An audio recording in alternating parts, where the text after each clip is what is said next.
The Great Migration. Across the wild Serengeti, the journey has never stopped. Though lions hunt,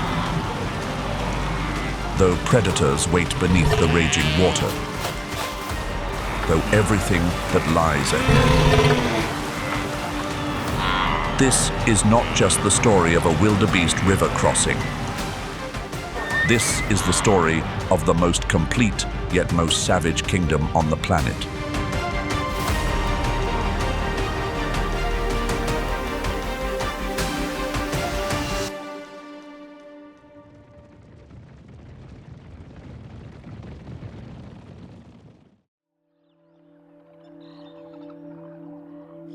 The journey does not begin at the Mara River.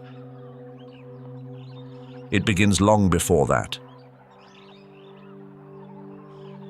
In February, on the southern plains, at the very first moment of life. This is the story of the greatest migration on Earth. But a number like 1.5 million is too vast to feel. So we will not tell the story of 1.5 million animals. We will tell the story of three. Three individuals, three fates. Their paths will cross exactly once. The first is not yet born. A female calf. In a few weeks on the southern plains, she will drop to the ground.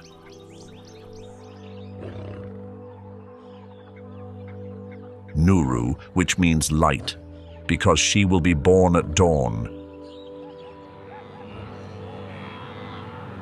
Nuru's mother wants one thing, for her calf to live long enough to run. It sounds simple, but over the next 8 months, that simple thing must survive land predators, the dry season, and a river full of crocodiles. The second lies beneath an acacia tree, a lioness, 2 cubs still nursing.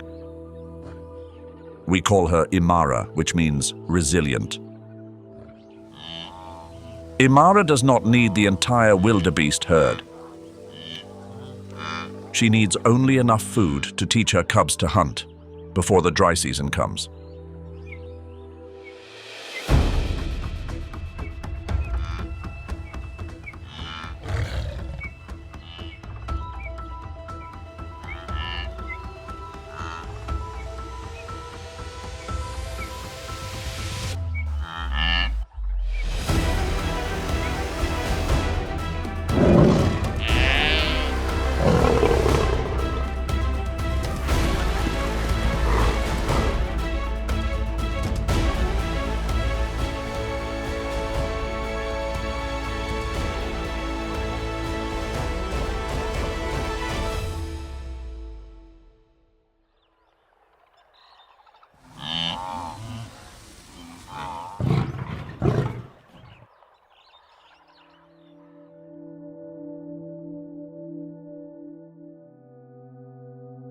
Her 2 cubs do not yet know how to hunt, they only know how to watch, and the time to learn is far from generous.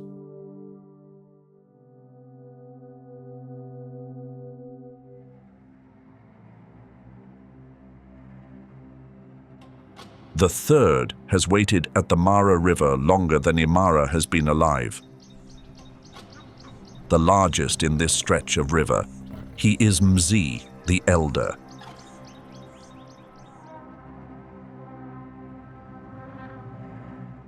Mzi wants one day, a single day in the year, the day the river fills with prey. He has waited for that day through hundreds of dry seasons. He will wait a few months more.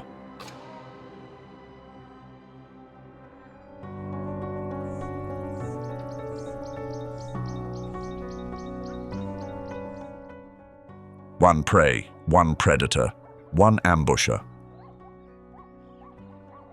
Their fates were bound together long ago by the same river, the same dry season, the same ancient law.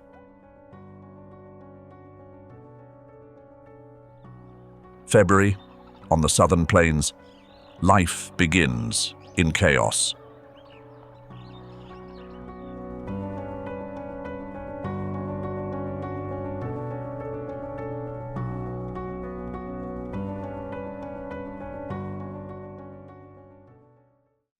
January's rains have set the earth ablaze with green.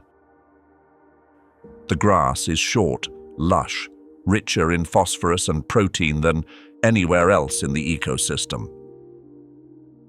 This nursery is not the safest place in the Serengeti, but it has the best food for the calves about to be born, and the whole herd accepts that trade. Nuru is born at 6 in the morning, one of the first of the season. The next, 5 minutes later, by midday, thousands.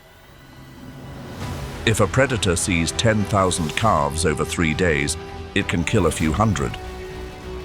But if 400,000 calves appear over 3 weeks, no predator can eat them all. Numbers become a defense strategy. Wildebeest do not protect the individual, they protect the number.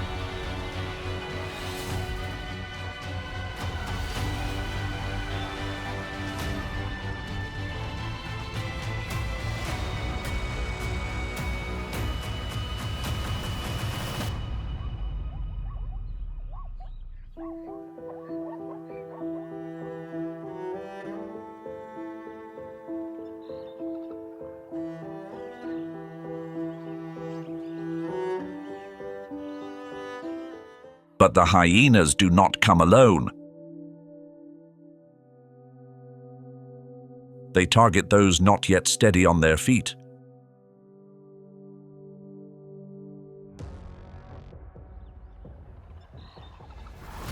The life of one species is built directly on the life of another.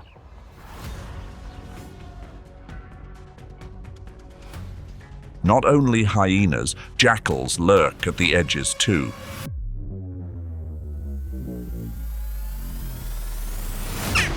And one has set its sights on Nuru. But her mother does not flee, facing each attacker one at a time. A lone wildebeest mother can drive off 2 or 3 jackals, long enough for her calf to stand and run.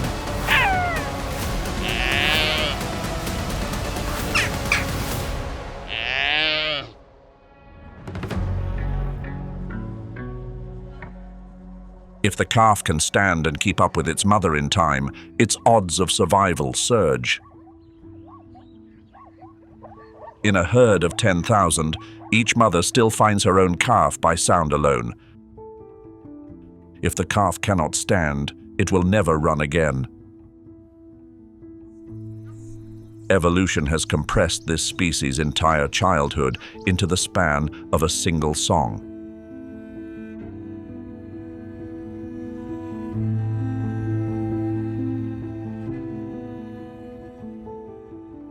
"8,000 wildebeest calves are born every single day for 3 weeks. Over 400,000 new lives in one season. The timing is deliberate. The entire herd synchronizes births to overwhelm predators with sheer numbers. But hyenas arrive in packs of 20, targeting the weakest. Cheetahs work the edges alone. This is where the Great Migration truly begins. In the first 6 minutes of life, only the strongest will survive the 3,000-kilometer journey ahead. The survivors, legs still shaking but running. And Imara is watching from a distance, not the calves. She is watching the mothers. That is the right target.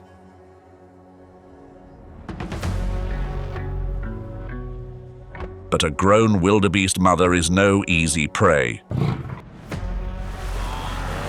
She weighs as much as a lioness. Her curved horns can punch through a ribcage. A single backward kick can shatter an attacker's jaw. Her pride holds 6 females and 2 grown males. The key is not speed, not power. The key is coordination.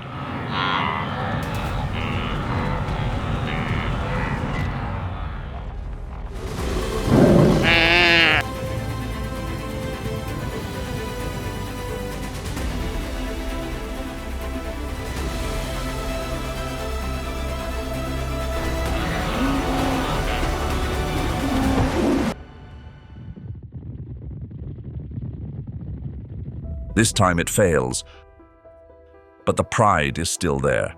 They ate yesterday. They can wait until tomorrow. And the wildebeest herd, with its newborn calves, keeps moving north. The migration is not only a search for grass, it is also a form of defense stretching 3,000 kilometers. Never staying in one place long enough for a predator to set its trap. Of the 400,000 young born this season, only the strongest will see the Mara River. Imara missed her meal today, but her pride will eat tomorrow. And far to the north, Mzee does not yet know it, but his river is waiting for them both.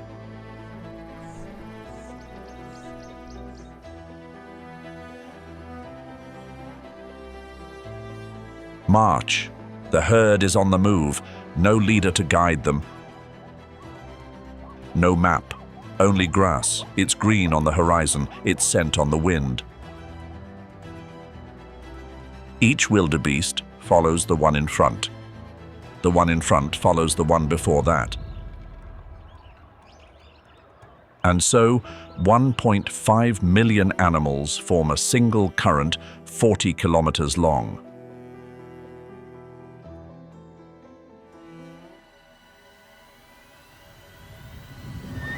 Zebra always lead, not because they are braver, because a zebra's memory for terrain is sharper.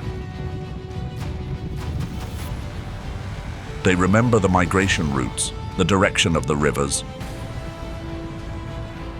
the location of hidden waterholes, which areas hold lions in the dry season. When the zebra have passed, the old grass is cut short, exposing the tender shoots and young leaves.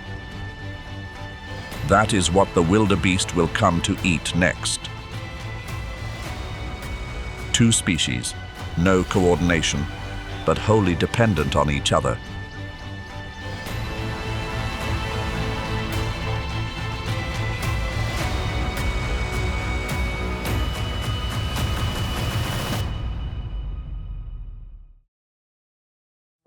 In this tall grass country, lions are not the only danger. Cheetahs use a completely different terrain from lions. They need long sightlines to choose a target.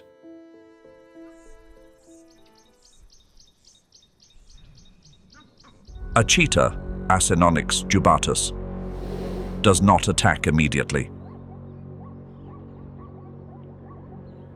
It watches a Thompson's gazelle herd for up to 30 minutes, selecting one target, feeding, facing away from the group.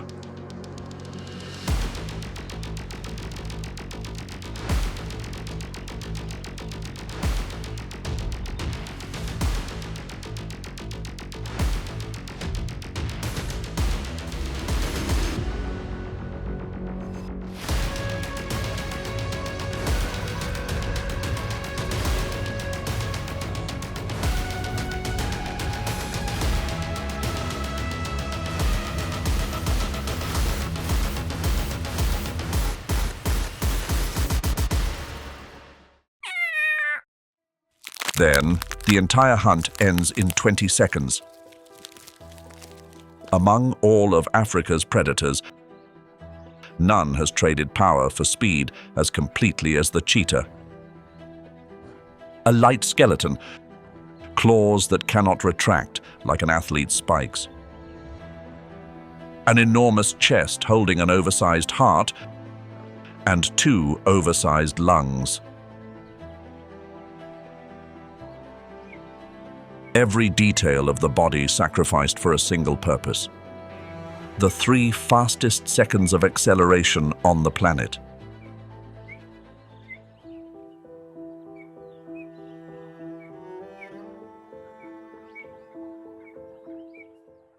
The spotted hyena, the most misunderstood animal of the East African savanna. Not a scavenger. 70 to 90% of a hyena clan's food comes from active hunting, not from feeding on the kills of others. A hyena's jaws generate a bite force strong enough to crush bone. Their digestive system is among the most powerful of any land predator, able to process bone, hooves, horn, and hide. Things even a lion has to leave behind. The hyena lineage has hunted these savannas for 22 million years. A clan in the Serengeti can number up to 80, even 130 members, and it is always a female at the top.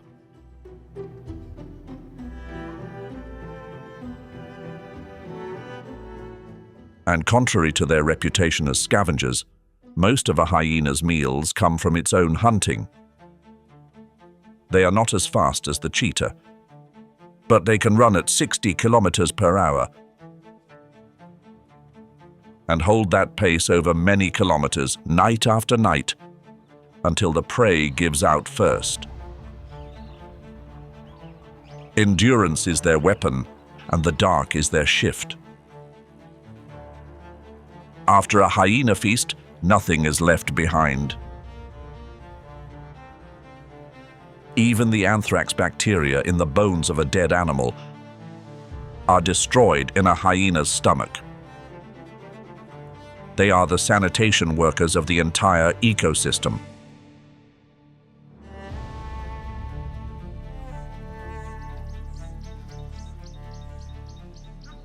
They have been here since May.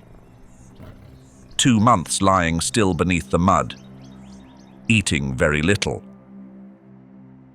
A crocodile's metabolism is so low that it can go 6 months without eating and still function normally. The crocodile can go 6 months without eating and still have the strength for a single lunge that decides the whole season.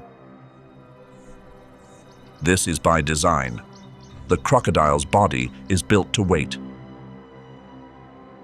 Nuru is now 5 months old,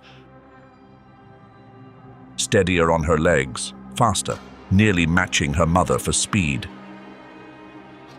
And Mazie has been in position since May, 2 months, barely eating, barely moving. His metabolism has dropped so low that a half-ton body burns only a fraction of the energy a mammal of the same size would. The dust rises high enough to be seen for kilometers. The calls to one another never stop.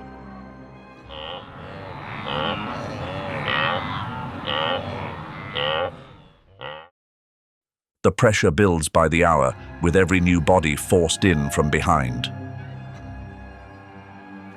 The crocodiles sense all of it through the vibrations carried down into the water. North of the Mara River lies the Masai Mara. That is the destination. But to reach it, they must cross here.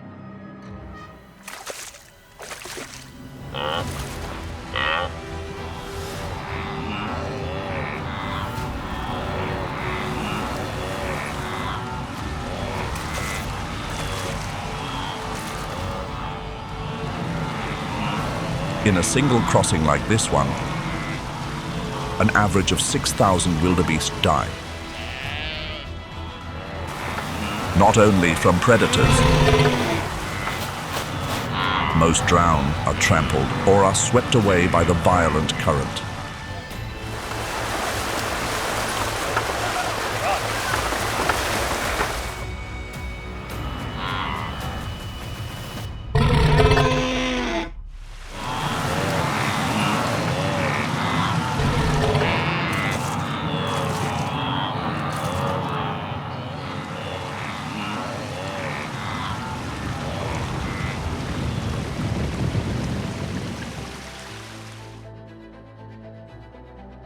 Every carcass drifting down the river is a package of nutrients.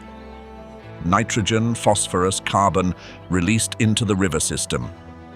The fish eat. The bacteria break it down. The riverbed grows richer. The fish grow more numerous. The aquatic ecosystem of the Mara River is fed by the migration that most people see only on land. Scientists have measured the scale of that supply. Each year, wildebeest carcasses deliver roughly 1,000 tons of nitrogen and 110 tons of phosphorus into the Mara. One of the largest wild nutrient subsidies ever recorded for a river. Wildebeest bones decompose slowly over many years, becoming a reef of minerals on the riverbed where algae cling and fish feed all year round. Death is not the end of the cycle, it is one stage within it. The Mara crossing does not happen just once. It unfolds dozens of times throughout the season across multiple stretches in both directions. As the herd returns once the northern pastures run dry. With the same crocodiles, with the same lion prides on the bank, with the same shapeless apprehension holding the entire herd frozen before the first one is nudged into the water. This is not an event. This is a season, a time when the entire Serengeti ecosystem converges upon a narrow strip of water, firing on all cylinders.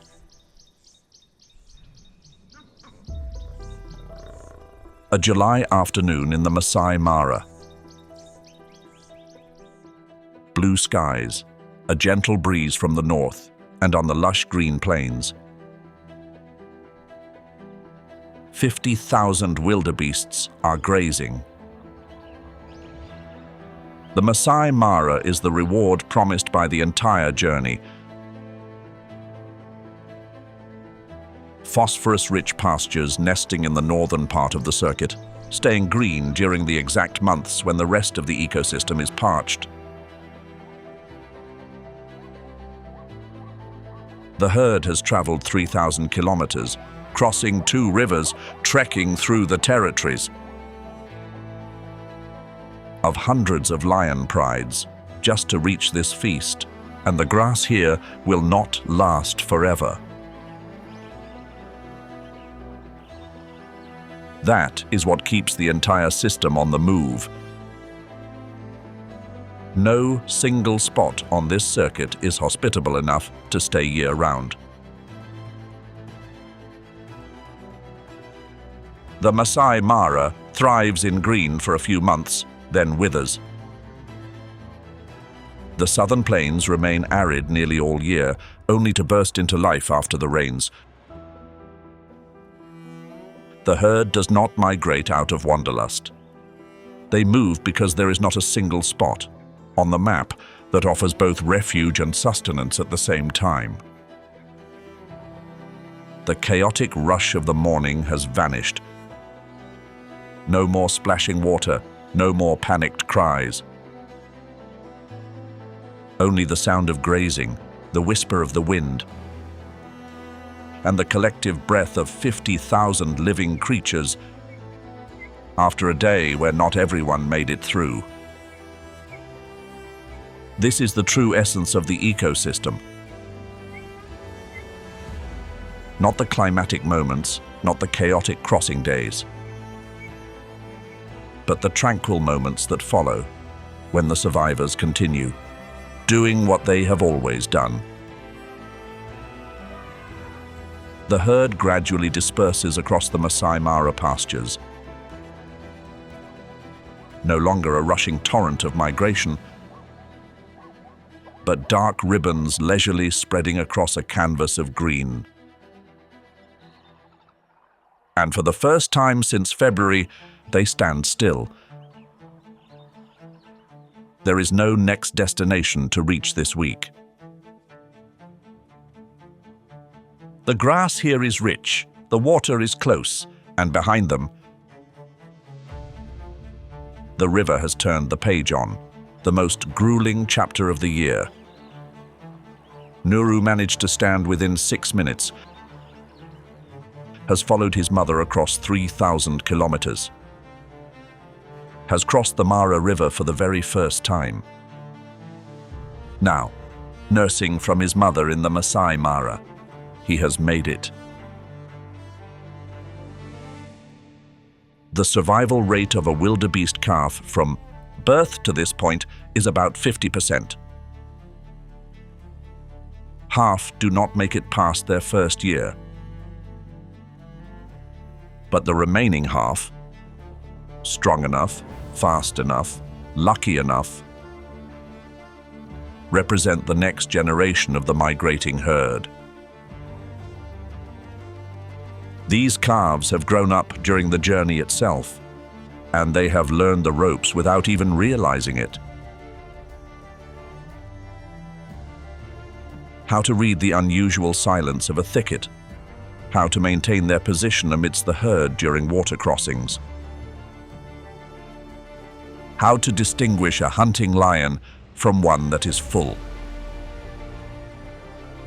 Next year, when the herd returns to this exact river, they will no longer be newcomers. And one day, their own offspring will tremblingly stand up on the Ndutu plains for their own 6 fateful minutes. That is how knowledge is handed down, by enduring long enough to guide the next generation along the exact path they once walked. During the months the herd is away, the pride subsists on resident prey, including buffalo, warthogs, and the remaining antelope. The migration is a season of abundance, not their sole means of survival. A strong pride is one that thrives through thick and thin, on the exact same land, year in and year out. 2 cubs, 2 months old back in February, are now 7 months old. They are beginning to follow their mother out of the den, learning how to read the wind, watching, not yet hunting. In 2 years, they will be large enough to hunt with the pride. In 3 years, if they are male, they will be driven from the pride to make their own way. The circle continues. In lion society, knowledge is inherited just like territory. This male cub, if he makes it through, will carry what he learned from his mother to a different pride in another corner of the ecosystem. The hunting techniques of a skilled pride spread through generations like a family trade.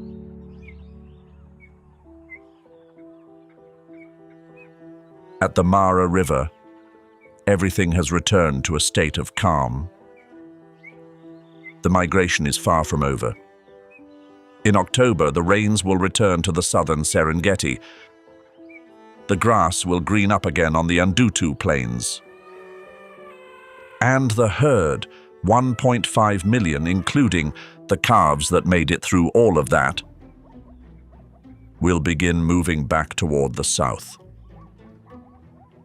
The exact same route, the exact same rivers, the exact same predators lying in wait. This is a circle with no beginning and no end. In November, the short rains will touch the southern plains.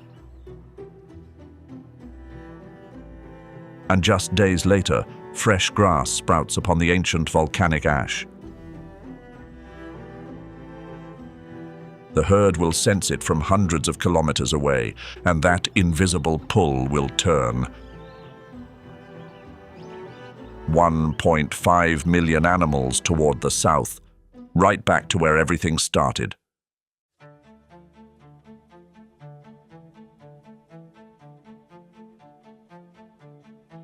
Prey, they act as lawnmowers that prevent grass from accumulating into fuel for wildfires.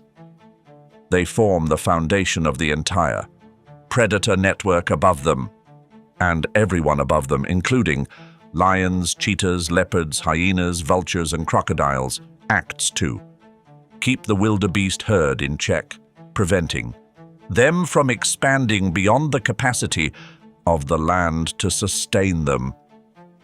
Without predators, the wildebeests would strip the pastures bare. Without the wildebeests, the grasslands would burn, the lions would face starvation, and the ecosystem would collapse.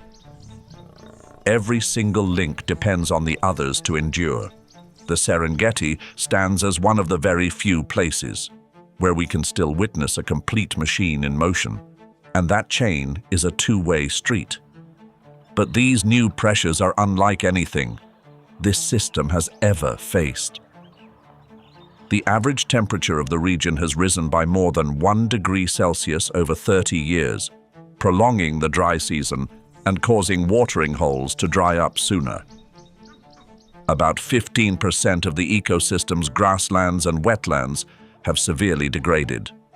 The wildebeest herd, invincible against crocodiles and lions, has declined by about 10%, before a toothless opponent, the climate. Meanwhile, on the flip side, the elephant population has increased to about 6,000. Patrol drones have reduced poaching by 70% in the core zone. The protected area continues to expand. The balance is still being maintained through conscious human effort, year in and year out. The crocodile has remained unchanged for 200 million years, but its river is changing because of us. This migration has survived century-old droughts and the volcanic eruptions that created these very plains. Will it survive our era when the answer does not lie within the Serengeti? It lies in the choices made thousands of kilometers away. It is the result of understanding that the Serengeti is not a tourist park, but a living system that needs to be protected as a whole. Next February, the grass will grow again. The females will give birth once more. New calves will rise to their feet. And the entire circle that has run for 1.5 million years, never missing a beat, through any dry spell or outbreak, will begin anew.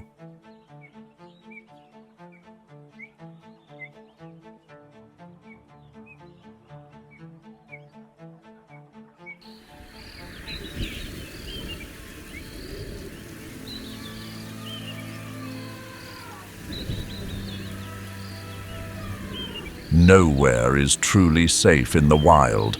Every pair of eyes is quietly watching, waiting for a single mistake, however small. One careless moment, and fate changes in the blink of an eye. Here, only those who can adapt will survive. A radiant dawn breaks over the East African horizon. This is the oldest continent where life on land began and has never stopped testing itself.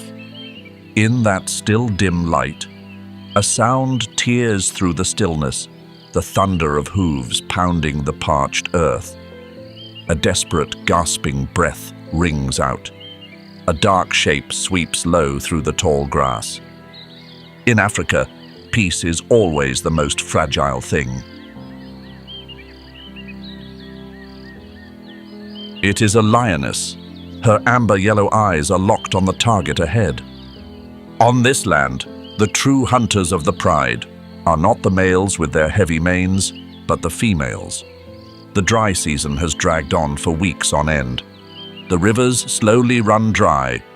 The grass burns yellow from one horizon to the next. As the water sources shrink, every animal is forced to crowd into the same stretch of lower river, and conflict becomes unavoidable. On this land, the line between predator and prey is not as clear as you might think. The hippo, a creature that looks so slow, in fact causes more deaths than almost any other large mammal in Africa. The crocodile is more patient than any killer, and sometimes the smallest creature is the longest lived. In the distance, a herd of kudu is grazing. They have no idea the hunt has already begun. The lionesses spread out, forming an ambush formation. Then they explode, reaching a top speed of nearly 80 kilometers per hour in the first few seconds. In an instant, the kudu goes down. Fast, precise, and merciless. But here, no one gets to enjoy a meal in peace. The sounds of the hunt have carried far. On the horizon, the shapes of spotted hyenas have begun to appear. The meal must end quickly. In Africa, time is on no one's side. Blood seeps slowly into the dry grass. The sun climbs higher, and downstream, another conflict is simmering beneath the water. At midday, the sun beats straight down on the river. A pod of hippos lies crowded together in the shallows, only their eyes and tiny ears showing above the surface. The dominant male, weighing over 1.5 tons, holds the deepest water.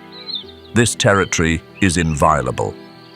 A young male steps into the forbidden zone. He refuses to back down. The dominant male lunges instantly, like a torpedo, sending water spraying everywhere. It is all over in a few short seconds. The young one submits and retreats to save his life.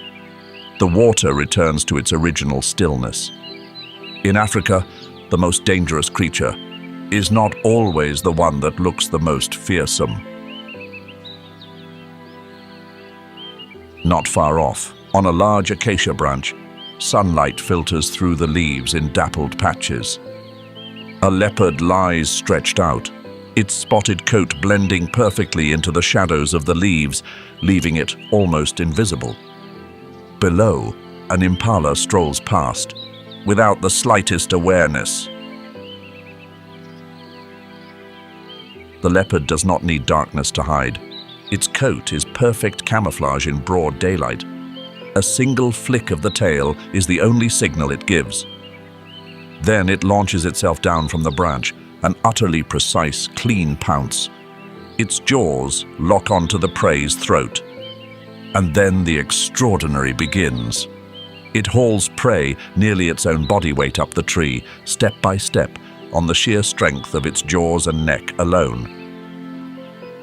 High above, the meal is kept absolutely safe from opportunists like lions and hyenas. The sun slowly touches the horizon. The sky blazes a fiery red. The shadows of the acacias are etched in black against the burning backdrop. The roar of a lion echoes across the savannah. This continent has watched life begin. Do not let it watch life fade away.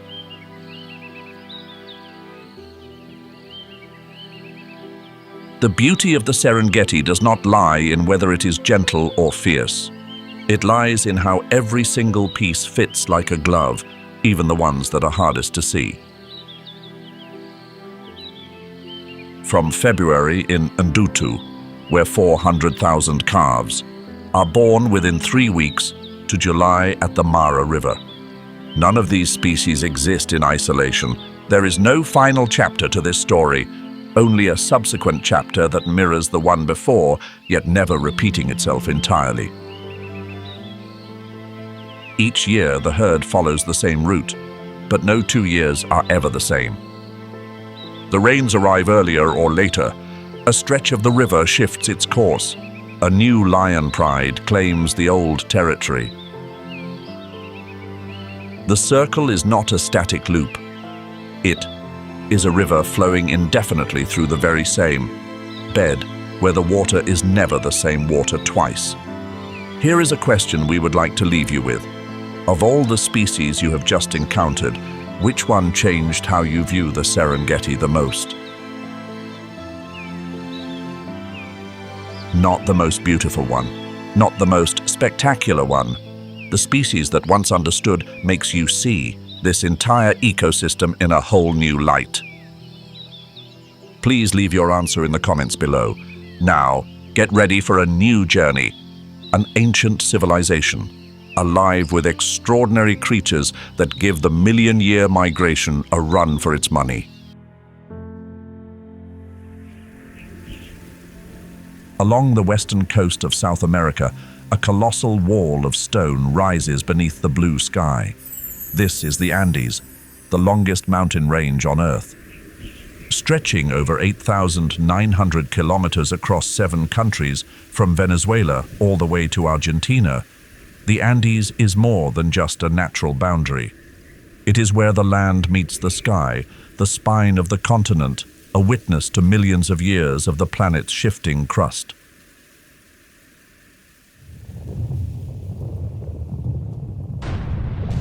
Beneath that bedrock lies the lasting imprint of a collision between 2 tectonic plates.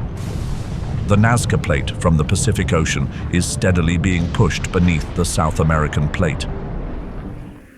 Bit by bit, the pressure from this movement forces the rock upward, forming a chain of towering peaks. In some areas, the range stretches as wide as 330 kilometers, with an average elevation reaching around 4,000 meters. These deep geological processes continue to this day, occasionally shaking the ground with earthquakes or reawakening volcanoes that have lain quiet for centuries.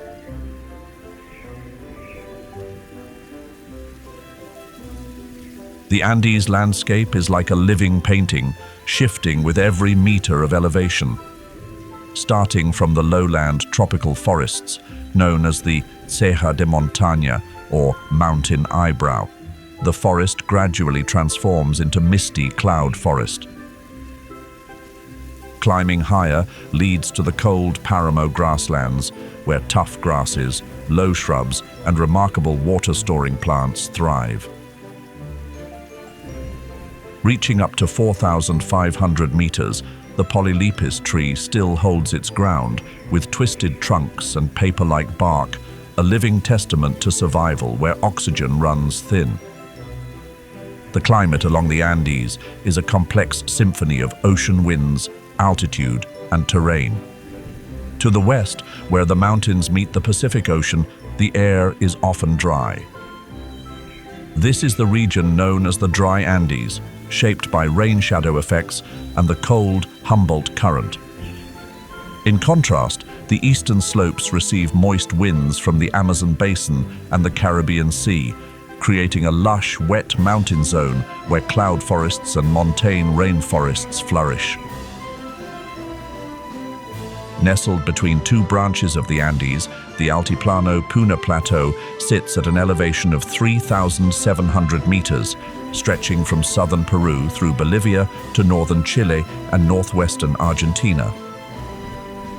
Though not a fertile land, this region became the foundation of the largest indigenous civilization in South America. The climate here is harsh and unpredictable. Daytime temperatures can be mild, reaching up to 15 degrees Celsius, but after sunset, they quickly plunge to -5 degrees Celsius or lower. The landscape of the Altiplano Puna is mostly open grasslands, dotted with small wetlands in lower areas where meltwater from the surrounding mountains gathers to form temporary ecosystems. In more humid areas, the presence of high-altitude grasslands and marshes create small wetlands that retain water and maintain moisture throughout the year. Beneath these low-lying plants lies a layer of peat that has formed over thousands of years, with an average thickness of around 4.7 meters. It was on this land that the Inca developed techniques to use native vegetation for livestock, domesticate animals adapted to high elevations, and learn to harness water sources from melting snow and ice. On the Puna Altiplano Plateau, the top resident predator is the culpeo, also known as the Andean fox. But it is not a true fox. The culpeo belongs to the genus Lycalopex, making it more closely related to wolves and jackals than to its northern red fox cousins. An adult male can weigh up to 11.4 kilograms, making it the second largest member of the Canidae family in South America, after the maned wolf. The culpeo ranges throughout the Andes, from the temperate rainforests of southern Chile to the dry deserts and icy highlands of the north. Its survival in these extreme environments has become a symbol of adaptation. In the Altiplano Puna region, where daily temperature swings can reach 25 degrees Celsius and oxygen levels hover around just 60% of sea level, culpeos are able to regulate body heat, remain agile, and continue hunting effectively. Ecological studies published by the Patagonia Institute of Ecology show that individuals living between 4,000 and 4,800 meters tend to be more compact, conserving energy and adapting their reproductive cycles to the harsh highland climate. The culpeo's diet is classified as highly flexible. It is an opportunistic predator, meaning it adjusts its diet with the seasons and available resources. About 60% of its food intake comes from highland rodents. When those are scarce during the dry season, it shifts to eating small birds, lizards, eggs, and sometimes berries or carrion, including guanaco or camelid, remains left behind after seasonal hunts. There have been rare cases where culpeos prey on lambs, an uncommon behavior but one that has caused conflict with humans in certain grazing areas, particularly along the Argentina-Chile border, leading to persecution in those zones. The culpeo's hunting strategy is a blend of stealth, patience, and bursts of speed. Rather than overpowering prey, it relies on its sharp hearing to detect faint sounds of movement beneath the grass. On rugged terrain and among low vegetation, it moves almost silently. When it strikes, it launches with a quick, decisive leap, delivering a bite to the neck or head to swiftly subdue small prey. The culpeo's evolutionary history includes an unexpected chapter: domestication. The Yagan people of Tierra del Fuego once domesticated this animal, creating the Fuegian dog, a dog breed genetically unrelated to modern domestic dogs, which trace their lineage to the grey wolf. The Fuegian dog is a rare example of independent animal domestication in South America, though the breed became extinct in the 20th century due to cultural and lifestyle changes among indigenous communities. Today, the culpeo continues to play a vital role in the highland food chain. It helps regulate rodent populations, an essential check to prevent ecological imbalance.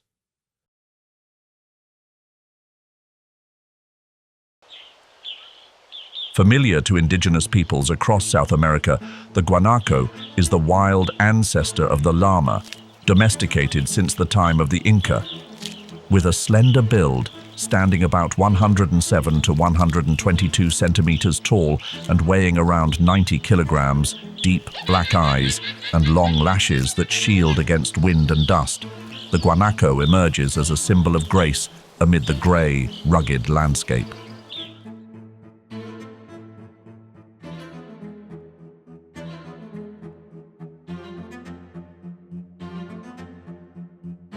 Its coat is made up of two layers, a soft underlayer for warmth close to the skin, and a coarse outer layer that shields against the biting cold winds.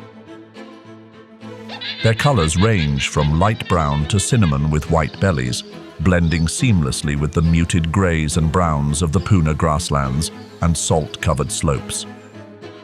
The Altiplano does not offer life an easy path, yet the guanaco's body has adapted to the harsh rhythm of this land.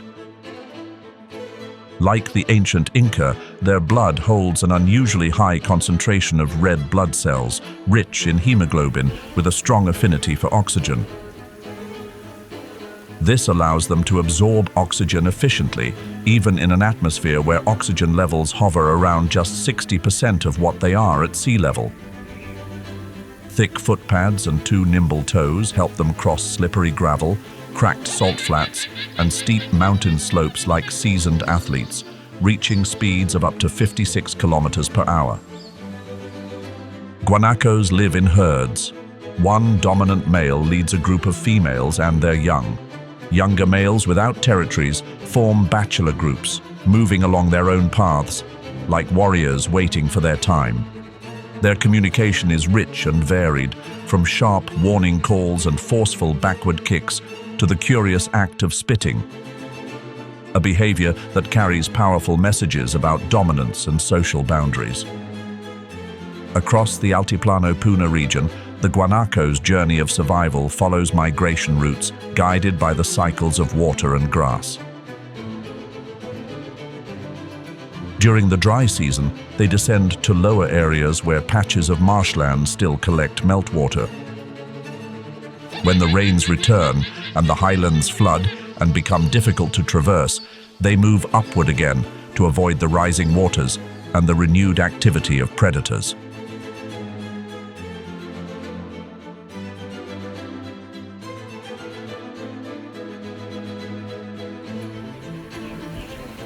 Rising above the limits of human habitation, Llanca, the snowbound zone of the Andes, spans elevations from 4,800 to nearly 6,900 meters. This is where South America's tallest peaks rise, stretching along the entire spine of the Andes from north to south. The climate here is brutally unforgiving. Temperatures remain below 0 degrees Celsius year-round, winds are fierce, precipitation is minimal and mostly in the form of snow. With intense solar radiation and thin air, this realm sits beyond the threshold of life. Though it hosts no permanent life, Llanca plays a vital ecological role. Glacial ice accumulates snow during the cold season and slowly melts during the dry season, supplying water to lower elevations. From 2000 to 2019, meltwater flow in the Andes averaged 583.5 cubic meters per second. In the Inca worldview, Llanca was the sacred domain of the Apu, guardian mountain spirits, worshipped as symbols of strength and life. Though no one lived at these heights, the Inca journeyed here to perform ceremonial offerings and to reinforce spiritual authority. Meltwater from the glaciers was considered a gift from the Apu, channeled to nourish terraced fields, valleys, and irrigation systems throughout the Andes. The Andean condor is more than a symbol, it is a marvel of adaptation. Weighing up to 15 kilograms and with a wingspan reaching 3.3 meters, it ranks among the largest flying birds in the world. In flight, it appears as a massive black shadow sweeping across the snowy sky like a silent eagle. What makes this bird extraordinary is that, despite its size, it flaps its wings for only about 1% of its flight time.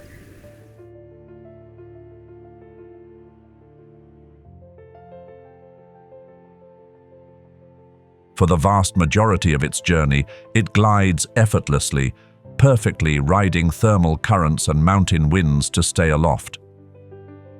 One study recorded a single Andean condor flying continuously for over 5 hours, covering 172 kilometers, without flapping its wings once. In the perilous frigid air of the Llanca zone, that ability is a key to survival. On sheer cliff faces rising above 5,000 meters, far beyond where humans can go, Andean condors nest. They reproduce slowly, laying just one egg every 2 years, and incubation takes nearly 2 months. Once hatched, the chick relies on its parents for close to 2 years, undergoing careful training to survive in the treacherous skies above the valleys.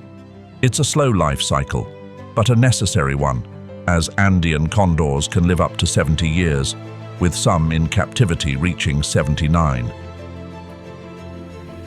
This long life, paired with a low reproductive rate, makes every individual irreplaceably valuable.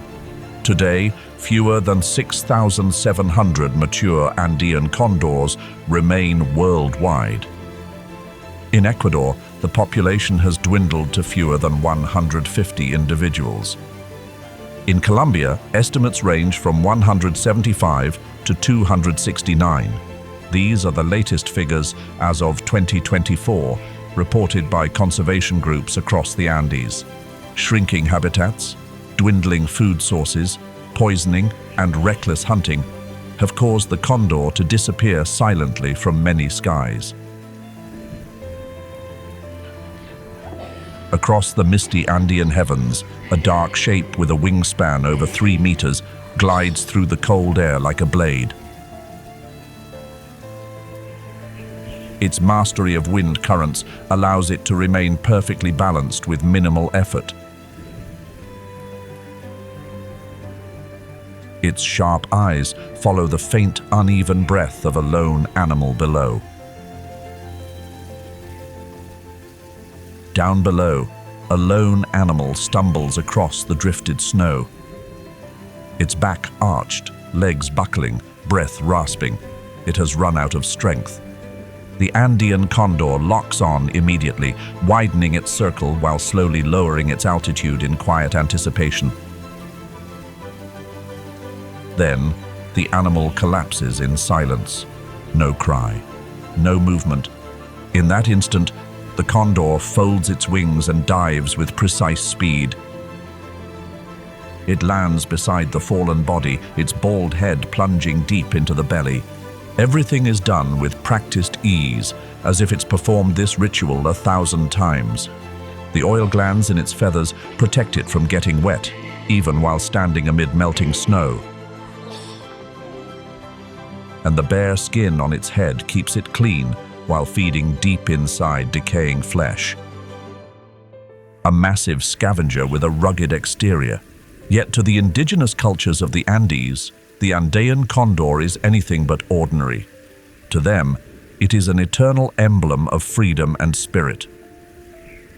In Inca mythology, the condor is a divine messenger, the carrier of souls to Hanan Pacha, the sacred world above. The snowy peaks of Janca, where the sun seems closer than anywhere else, were believed to be the home of the Apu, the mountain gods. And when the condor soars across that cold sky, people believe it carries their prayers to Inti, the sun god, the supreme source of life. This belief echoes the faith in Christianity, that a soul after death ascends to the heavens, closer to God, in a sacred and transcendent journey. The snowbound mountains of Janca test the limits of life. From 2000 to 2019, glaciers across the Andes melted at an average rate of 583.5 cubic meters per second, forming streams that flow into the valleys below.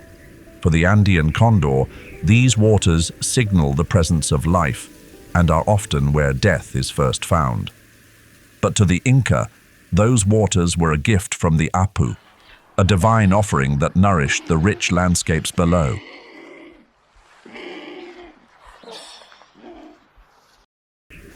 Higher than the cold, arid plains where the guanaco endures, at elevations around 4,800 meters in the snowy peaks of the Andes, another creature quietly braves the punishing climate and breathless altitude. The vicuña is not large. It has no claws, no extraordinary speed, yet it carries something the entire world covets: its coat.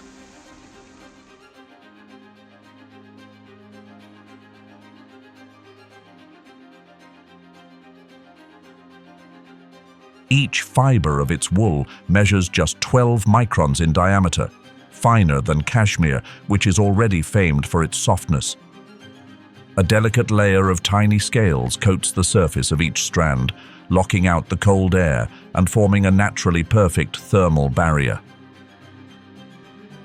Thanks to this, even when nighttime temperatures in the Yanka zone fall below -20 degrees Celsius, the vicunia's small body retains the warmth it needs to survive. That very coat once pushed them to the edge of extinction. By the 1970s, only about 6,000 vicunias remained in the Andes after decades of relentless hunting for their prized fiber. But a joint effort between the government of Peru, conservation organizations, and local communities sparked a recovery. People no longer hunted them for their wool, but revived an ancient ritual known as chaku. Every 2 to 3 years, wild vicunias are gently herded into safe enclosures. Their wool is sheared with care, and then they are released back into the wild. No wounds, no chains. In Inca culture, the vicuña symbolized purity and sacredness. Killing them was strictly forbidden.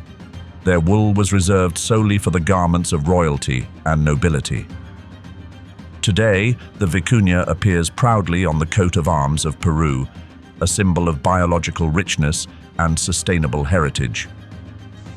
Living at elevations between 3,200 and 4,800 meters, where oxygen levels are barely half of those at sea level, vicuñas possess blood with an unusually high concentration of red blood cells, enabling highly efficient oxygen transport. It's a nearly perfect adaptation to thin, frigid air, strikingly similar to Highland-adapted humans.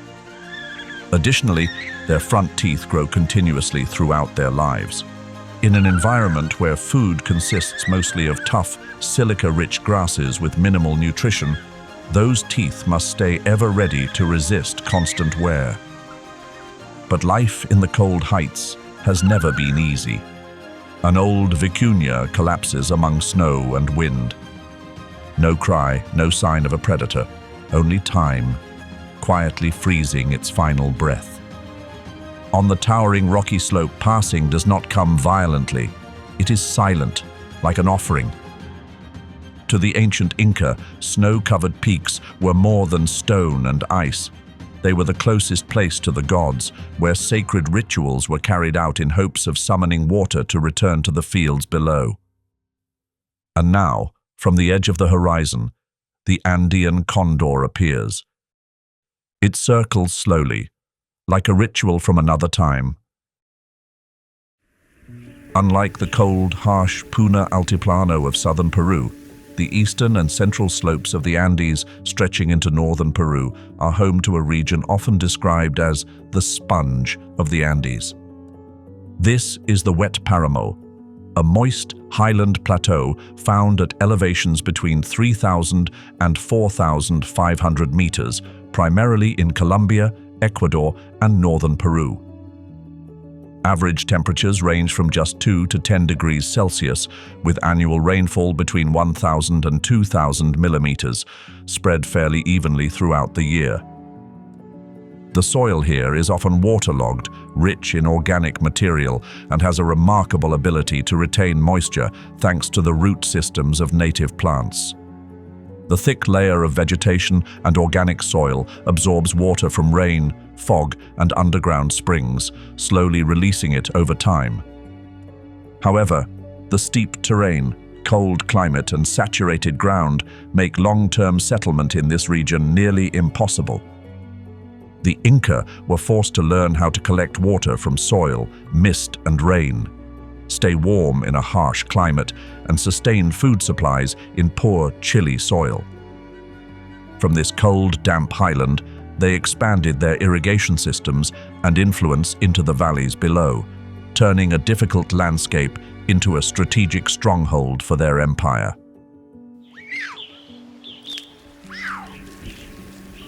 This feline goes by many names: cougar, puma, mountain lion, or the haunting ghost cat.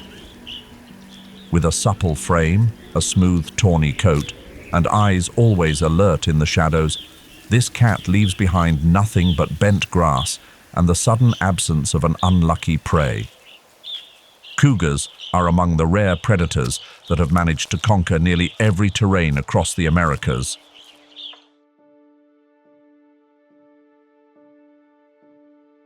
Their evolutionary journey began over 6 million years ago, originating in North America before spreading southward during the Great American Biotic Interchange. Today, according to the 2024 update from the International Union for Conservation of Nature, IUCN, Red List, the cougar still holds the title of the most widely distributed terrestrial mammal in the Western Hemisphere, ranging from the icy Yukon of Canada to the frigid forests of Patagonia. Biologically, the cougar does not belong to the group of big cats, so it cannot roar like a lion or tiger. Its rigid larynx gives it a vocal range more like small cats, including hisses, growls, and piercing screams, sounds once described as resembling a woman's shriek in the night. In the thick mountain fog of the Andes highlands, a cougar lies motionless on a rocky ledge. Its eyes track a moving shape below, a slow-stepping target at the base of the slope. Thanks to its bronze coat, the cougar nearly vanishes into the rocky grassland background. It moves with silent precision across the steep, narrow terrain, each step deliberate.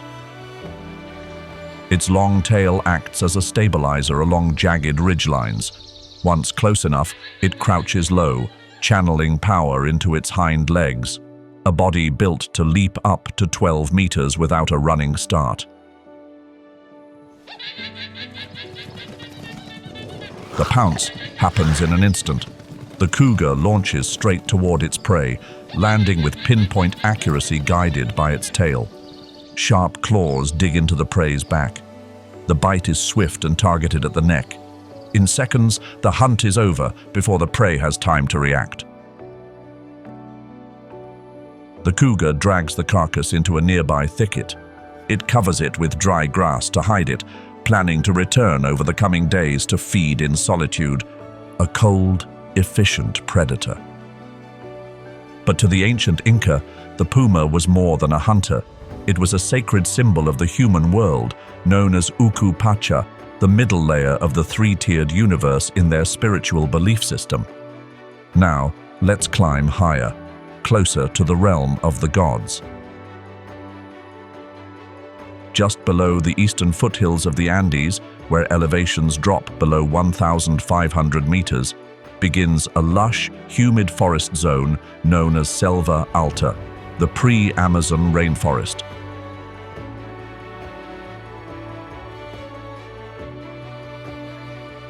This region stretches across Colombia, Ecuador, Peru, and Bolivia, forming the transitional belt where the Andes meet the Amazon basin. Unlike the higher elevations above, the climate here becomes distinctly tropical, with average temperatures ranging from 20 to 28 degrees Celsius year-round and annual rainfall exceeding 3,000 millimeters. The rainy season lasts from October to April, and humidity remains above 85%, creating a thick, moisture-laden environment under a dense canopy. However, to the Inca, Selva alta was never an easy place to access. It served as a strategic frontier, a region the Inca entered to gather resources, acquire valuable goods like rubber and medicinal plants, and establish trade networks with indigenous lowland groups. Numerous Inca outposts have been discovered in the Urubamba and Vilcabamba valleys, which once controlled the vital routes between the highlands and the Amazon. After the Spanish conquest of Cusco in 1533, the last Inca retreated into Selva alta, where they founded the Kingdom of Vilcabamba, which lasted until 1572.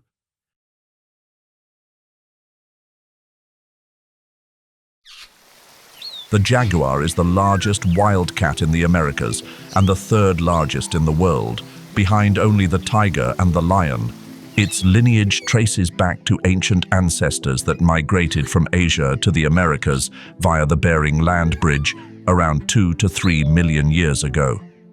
Since then, it has evolved into a near-mythical predator, perfectly tuned for the forests and wetlands of South America. Today, jaguars range from central Mexico all the way down to northern Argentina. But the tropical forests of the eastern Andes, especially Selva alta, stretching through Peru, Bolivia, Ecuador, and Colombia, host the densest populations thanks to their remoteness and relatively intact ecosystems. According to the International Union for Conservation of Nature, IUCN, the global adult jaguar population is estimated at around 64,000 individuals. But fewer than half live in fully connected habitat corridors. Jaguars are solitary animals, coming together only for mating or raising young. Males command vast territories, ranging from 25 to 85 square kilometers, depending on prey availability and local population density. Though they don't migrate seasonally, jaguars often travel along riverbanks and ancient footpaths, many of which were once part of the Inca road system. These corridors now serve both as territorial boundaries and nightly hunting routes for the rainforest's silent sovereign.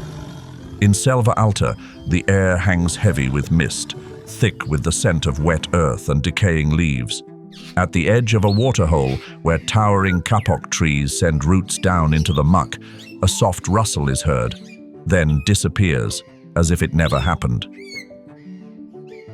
In the darkness, a solid black form hugs the forest floor, moving like a shadow fused with the uneven terrain and fallen canopy. The jaguar, nearly 2 meters long and weighing close to 100 kilograms, presses its body against the damp ground. Each step is a careful calculation, balancing weight and silence. Its muscular shoulders shift with precision, golden eyes locked on a juvenile South American tapir foraging under a tree, unaware that death is already swimming through the air around it. The jaguar doesn't lunge. It waits, patient as the hammer of the gods, suspended in anticipation of fate. Then, in a single breath, it strikes. No long chase like a cheetah.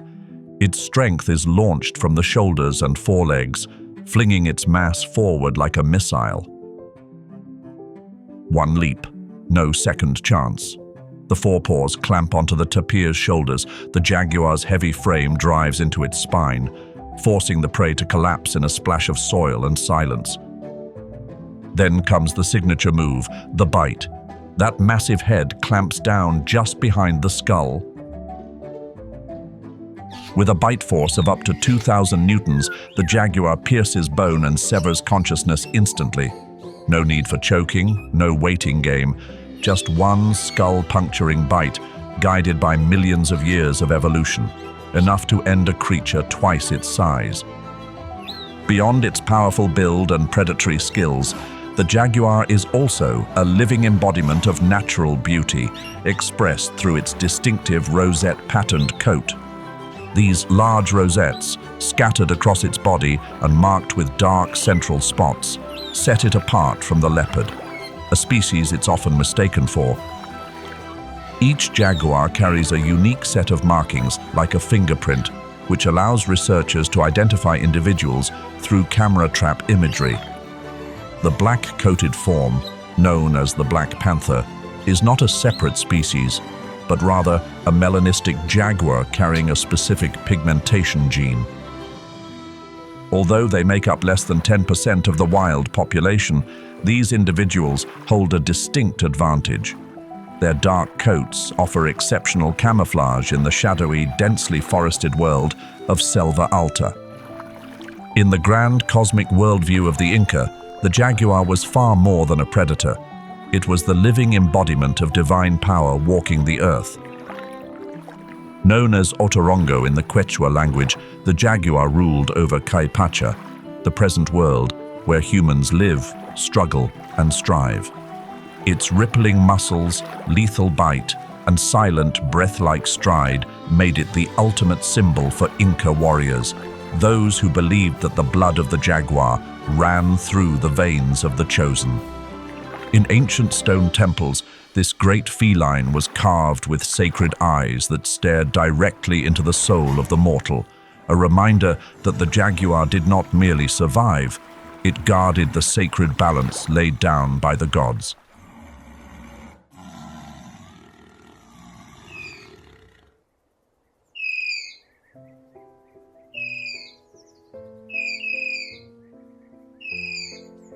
Beneath the dense canopy of Selva alta, where the white-throated toucan sings above, a far quieter creature has wandered for millions of years.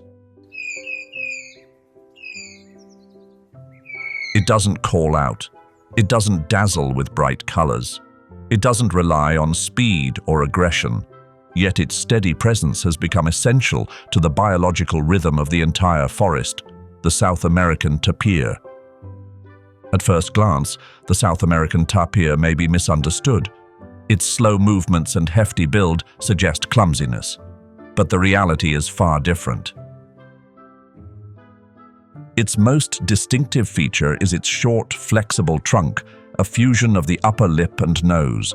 This multi-purpose appendage helps it reach fruit hanging overhead, pull tender leaves into its mouth, feel its way through dense undergrowth, and even rise above the water's surface for air when diving to escape danger in deep rivers.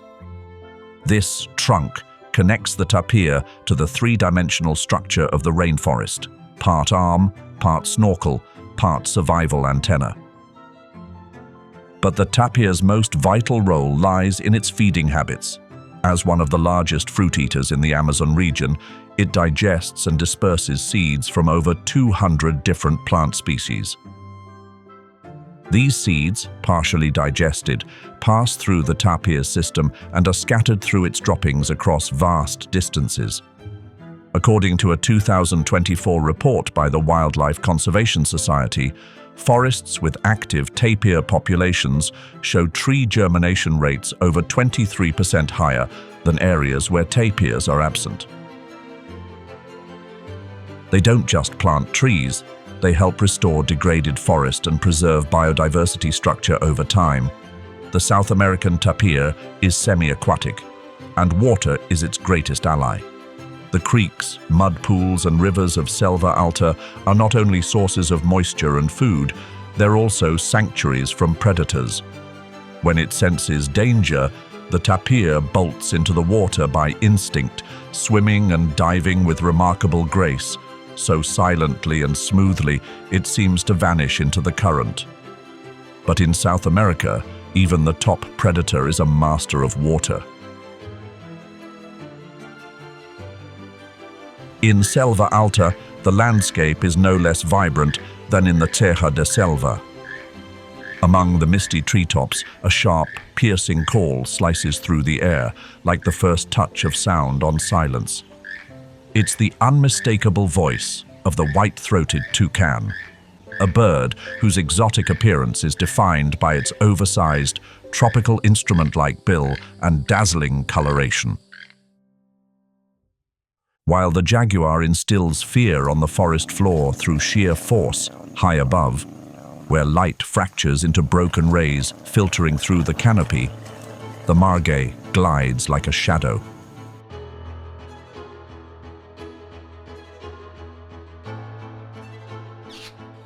It needs no brute strength or thunderous pounce. It is an artist of silence, a ghost that climbs, retreats, and vanishes into the trees as if it was never there. While many other wildcats have evolved to live on the ground, the margay has taken a completely different path, spending nearly its entire life in the trees. Its climbing ability is so remarkable that scientists often compare it to a squirrel, except with sharper claws. One of the most fascinating biological features of the margay is its unique ankle joint, which can rotate 180 degrees, allowing it to descend tree trunks head first. The margay's body is built for vertical living: compact frame, long hind legs, wide paws for gripping bark, and a tail that makes up about 70% of its body length, acting like a natural counterbalance. Thanks to these features, it can leap with ease and precision across branches spaced 4 to 5 meters apart. Living in the forest canopy helps the margay avoid many ground-level threats, but it doesn't free it from competition in the food chain. What sets the margay apart is not just how it moves, but how it thinks when hunting. In one observation from the Amazon rainforest in Brazil, scientists recorded a margay mimicking the call of a baby tamarin monkey to draw the attention of adult monkeys. Although the ambush didn't succeed, this vocal mimicry was seen as a rare display of learning and behavioral adaptability for a small predator. Visually, the margay has eyes that are large in proportion to its body.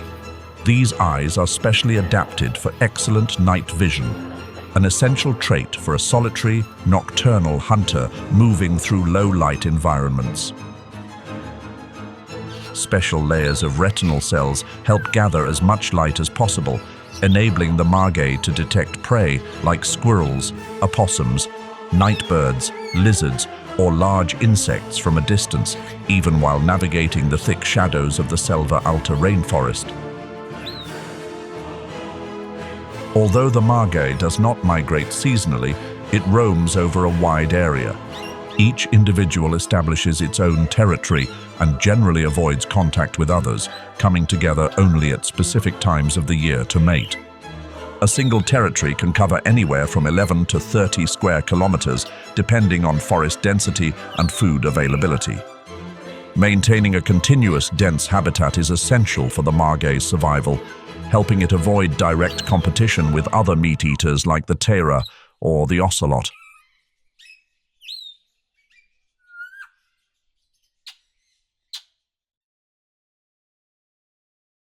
Following the fluid, graceful movement of the margay through the tangled branches, the atmosphere of the Selva alta forest seems to suddenly stand still.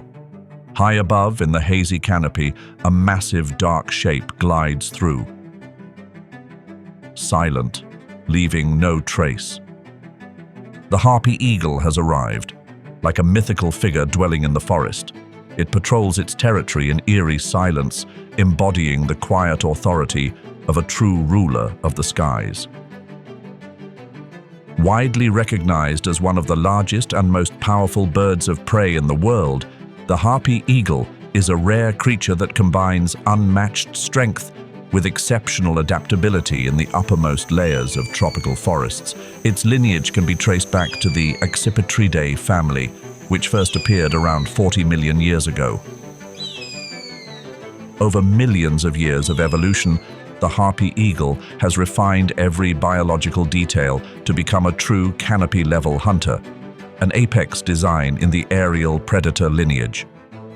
The Selva alta region, with elevations ranging from 500 to 1,500 meters, multi-tiered forest structure, over 3,000 millimeters of annual rainfall, and humidity levels consistently above 85%, serves as a vital habitat for the harpy eagle. Here, it finds not only nesting sites, but also a rich supply of prey such as howler monkeys, sloths, and other arboreal mammals, key components of its diet. What makes the harpy eagle especially striking in the world of raptors is its massive talons, particularly the rear claw, which can grow up to 13 centimeters long, comparable to the claws of a full-grown grizzly bear. Its grip force can reach up to 2,220 newtons, enough to crush the bones of an adult monkey or crack a prey animal's skull in a single squeeze.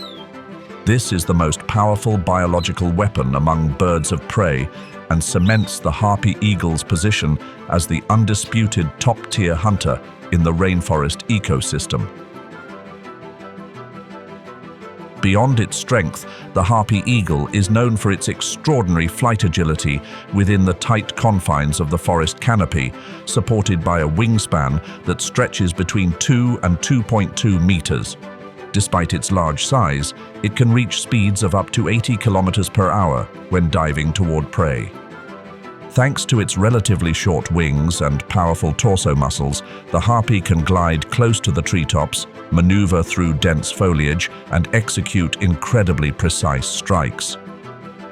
In terms of range, the harpy eagle is found from southern Mexico through Central America, extending as far south as northern Argentina and southern Brazil. However, the latest studies indicate that the species has become locally extinct in several countries, including El Salvador, and now occupies less than 20% of its historical range. In places like Peru, Bolivia, and Colombia, home to the Selva alta region, populations remain locally stable, but face intense pressure from deforestation, nest destruction, and illegal hunting.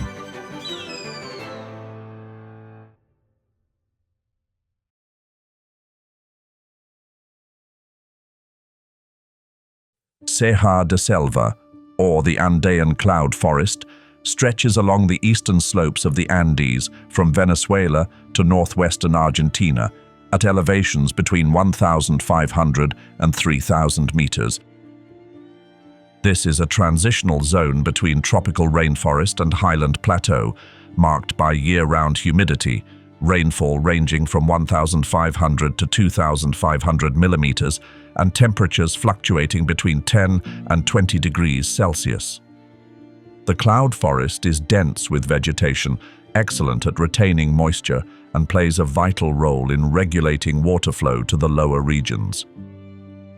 It also serves as a crucial biological corridor, home to numerous endemic species and maintaining ecological connections between mountain habitats and the Amazon. To the Inca, Serra de Selva marked the soft boundary of their empire. They took advantage of the fertile soils, expanded agriculture using camelones, and linked the highlands with eastern cultures. The cloud forest was both a strategic region and a sacred space, where people, resources, and the forces of nature came together in connection. In the mist-shrouded cloud forest, where fog blankets the landscape day and night, a silent creature carries on its back a pattern so intricate it looks as though painted by nature itself. This is the ocelot. The ocelot's evolutionary lineage stretches back some 8 million years, when the Leopardus branch diverged from other members of the Felidae family, giving rise to a group of wildcats native to the Americas. Among them, the ocelot is the largest, marked by distinct genetic traits. It has only 36 chromosomes compared to the 38 found in most other feline species. Its body can grow up to 1 meter in length, and its weight ranges from 8 to 18 kilograms, making the ocelot far more formidable than any domestic cat. Its appearance is striking, a golden tan coat marked with dark-edged rosettes swirling across its body like flowing ink. Each individual bears a unique fur pattern as distinct as a fingerprint. That beauty, however, was once a curse. Hundreds of thousands were hunted for their pelts in the 20th century. Though now protected, their fur remains a haunting reminder of a wounded past. In the Andean cloud forests, between 1,100 and 2,800 meters in elevation, the ocelot finds its ideal home. Cool temperatures, high humidity, and thick canopy cover support a rich diversity of prey and provide perfect concealment. The ocelot is a versatile predator, hunting both on the ground and in the trees. It moves without a sound, each paw step as light as wind brushing moss. Though it walks slowly, every movement is purposeful. Its ears stand alert, swiveling toward the faintest sound, a twig snapping, a whisper of movement close to the forest floor. In darkness, its eyes are perfectly adapted to low light, catching every ghostly shift in motion. But it doesn't rely on vision alone. Its keen sense of smell, more developed than in many other felines, lets it track the fresh scent trails left by prey. Its agile climbing lets it move with ease through the forest's three-dimensional terrain. When needed, it can scale into the canopy to stalk birds or slip down to the streambed to hunt fish, crabs, or frogs, swimming with skill, a rare trait among wild cats. In a world where every corner teems with life, the ocelot is a master of adaptation. It knows when to climb, when to swim, and how long to wait in total stillness before striking. Each ocelot lives alone, defending a territory of up to 46 square kilometers, marked with scent maps made of urine and scat. Any intrusion may lead to a fight for survival. Reproduction also reflects long-term investment. Gestation lasts between 79 and 85 days, and the young, usually just 1 or 2, stay with their mother for nearly 2 years. During that time, they learn everything from her: how to stalk, climb, swim, evade threats, and recognize territorial boundaries. This stage is crucial in shaping their instincts and preparing them to thrive on their own. Within the Andean cloud forest ecosystem, the ocelot plays a vital role. It helps regulate populations of rodents, small birds, and amphibians, maintaining balance and preventing population surges. Its presence also signals the health of the environment. Where ocelots roam, primary forest still thrives, with enough space, biodiversity, and silence to support solitary life.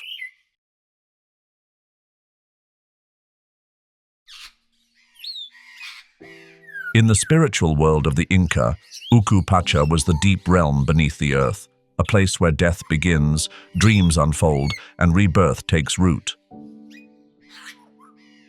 This underworld wasn't just where souls returned. It was also home to silent beings, hidden in the shadows and dampness. Among the decaying leaves and wet, cold soil of the Serengeti de Selva cloud forest, one such creature lies motionless. This is the fer de lance. Its dark, triangular scales blend into the moist earth, fallen leaves, and dim light. No one sees it until it's too late. Despite its resilience and broad range, the fer de lance is not immune to human impact. Data from medical centers in Loreto, Peru, and Napo, Ecuador, show a slight rise in snakebite-related hospital admissions during 2023 and 2024, correlating with localized deforestation events. Deep within the forest, where plants droop under the weight of mist, the Serengeti de Selva suddenly flares to life with a burst of vivid orange. Amid the gray-green moss that blankets the steep cliffs, the Andean cock of the rock appears like a living ember, radiant, defiant, unmistakable. In this damp, hushed realm where most life chooses to remain hidden, this bird chooses instead to perform. Each morning, before the fog lifts, sharp whistles, clicks, and wing beats echo from rocky ledges near the streams, signaling the start of a wild beauty contest. At a gathering site known as a lek, where multiple males come together at the same time, the courtship spectacle begins. Flaming orange plumage, glossy black wings, and a distinctive fan-shaped crest. Each male bows, spins, hops, and emits a strange chorus of sounds. Every movement is rhythmic and repeated, not just for show, but to assert dominance. From a distance, the muted brown females quietly observe, evaluating each performer before selecting the most compelling male to mate with. And yet, the male's role ends there. Everything that follows, nest building, egg incubation, chick rearing, is handled entirely by the female. Once hatched, the chicks remain dependent on their mother for nearly 6 weeks. They grow slowly, mirroring a biological rhythm tuned to the low light and stable temperatures of altitudes between 1,200 and 2,400 meters. Their diet consists mainly of wild fruits, supplemented with insects, and occasionally small prey like frogs or lizards. This dietary variety not only provides essential nutrients, but also accelerates the development of sensory and spatial skills crucial for navigating the dense forest layers. Beyond its flamboyant courtship rituals, the Andean cock of the rock plays a key ecological role in the cloud forest. As a primary fruit eater, it disperses seeds through its droppings, especially around leks and along travel routes between nests and fruiting trees. These seeds fall into forest gaps where sunlight breaks through the canopy, triggering new growth and aiding forest regeneration. But the cloud forest isn't the richest part of the Andes just yet. Go lower still, and you'll reach the borderland between snow-capped mountains and tropical rainforest. To the west of the Andes, the arid Atacama region stretches from Peru through Chile to Argentina and is considered one of the driest places on Earth. With an average annual rainfall of less than 50 millimeters per year, and some areas going without rain for several years, its climate is shaped by the cold Humboldt current and atmospheric temperature inversions that block moisture from passing through pressure barriers. Daytime temperatures can be hot, nighttime temperatures drop sharply, and humidity levels are nearly zero. The landscape here consists of bare, rocky slopes, salt-crusted soil, thin fog, and very little vegetation. The Inca did not establish permanent settlements, but they set up trade outposts, controlled rare water sources, and maintained influence through commerce, rituals, and intermarriage.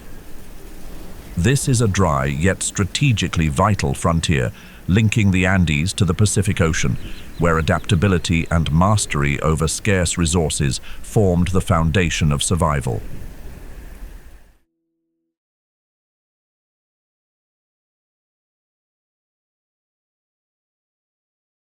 Not as loud as larger carnivores, yet not entirely reclusive like smaller creatures, the South American gray fox survives through sheer adaptability. Despite its name, the South American gray fox is not a true fox in the strict taxonomic sense, just like the Andean fox. Instead, it's a classic example of convergent evolution, where unrelated species evolve similar traits due to facing similar environmental pressures. Fossil records and genetic analysis suggest that this species may have branched off from other members of the Canidae family around 1.5 million years ago, during a period when South America's climate and ecosystems began shifting dramatically after the continent reconnected with North America via the Isthmus of Panama. Today, the South American gray fox ranges from central Chile through the dry western regions of Argentina, reaching as far south as Tierra del Fuego. In the Atacama, particularly along its eastern edge, where arid terrain meets sparse shrubland, it continues to maintain a stable presence.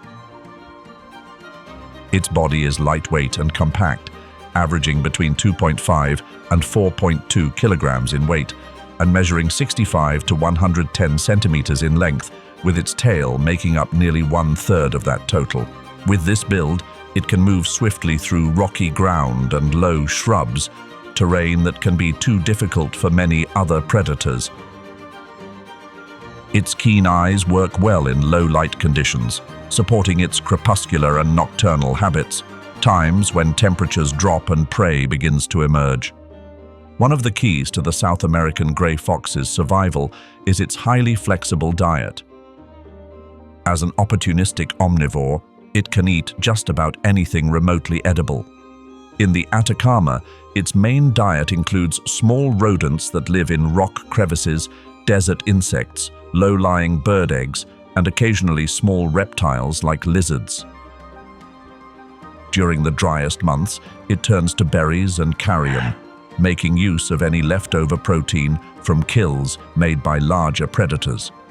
This dietary variety plays a critical role in its survival, especially in an environment where food availability shifts drastically with the seasons. Although a predator, the South American gray fox doesn't rely on strength to catch prey, it uses strategy. It often moves slowly and quietly, staying low among the grass or loose rocks before springing forward with a lightning-fast pounce when just a few meters away. In more open areas, it may follow scent trails to locate carcasses, directly competing with scavenging birds like the Andean condor, or even large rodents such as the vizcacha, which, under the right conditions, may become prey themselves. While it doesn't migrate in the traditional sense, some populations of the gray fox tend to shift their range seasonally, moving to higher ground in the summer and returning to lower, water-rich areas in the winter, creating a remarkably flexible ecological movement pattern.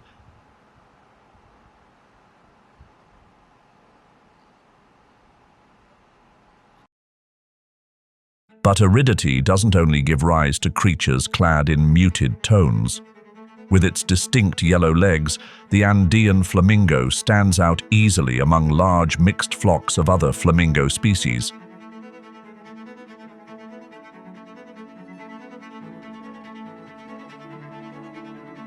That striking color isn't just a matter of appearance.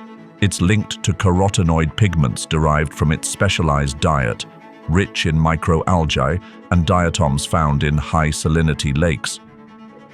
The primary range of the Andean flamingo includes salt lakes at elevations from 3,000 to over 4,500 meters, stretching from southern Peru and Bolivia to northern Chile and northwestern Argentina. In the Atacama region, areas such as Salar de Atacama, Laguna Chaxa, and Laguna Miscanti have recorded the highest breeding season concentrations of the species. However, according to the 2024 update of the IUCN Red List, the total number of mature individuals is estimated at only 38,000 to 40,000, with a steadily declining trend due to the impacts of climate change, groundwater extraction, and lithium mining in salt flats. Despite its elegant and delicate appearance, the Andean flamingo possesses a physiology that is remarkably specialized. It can survive in lakes with salinity levels several times higher than seawater, where alkalinity is so extreme it could burn the skin of most other animals. Even more incredibly, some populations have been found thriving in volcanic crater lakes containing arsenic levels above 300 micrograms per liter, hundreds of times higher than the World Health Organization's safe drinking water standard for humans. This flamingo's survival strategy doesn't depend on speed or agility, but rather on refined physiological traits and beak design. The beak of the Andean flamingo is short, deep, and curves downward, perfectly adapted for filtering out microscopic organisms, especially diatoms. Its filtering system works like an ultrafine sieve, separating microalgae from salty mud through side-to-side head movements, drawing water in with its tongue and expelling it through internal lamellae, fine structured filter plates inside the beak. This feeding mechanism is highly efficient, allowing the Andean flamingo to exploit food sources unavailable to other flamingos with longer, differently shaped beaks. This gives it a competitive edge in the biologically limited alkaline lake environments. Though it spends most of its time around fixed, high-altitude lakes, the Andean flamingo does exhibit cyclical, condition-based migration. In dry years, or when lakes dry up, it may travel hundreds of kilometers south to lower-altitude lakes in Argentina, such as Mar Chiquita, or return to more stable basins in Bolivia. GPS tracking data from the Flamingo Conservation Group has recorded individual movements of 700 to 1,000 kilometers within just a few weeks. An impressive level of mobility for a species often viewed as slow-moving. More than just a high-value endemic species, the Andean flamingo plays a crucial ecological role in the salt lake ecosystems of the Andes.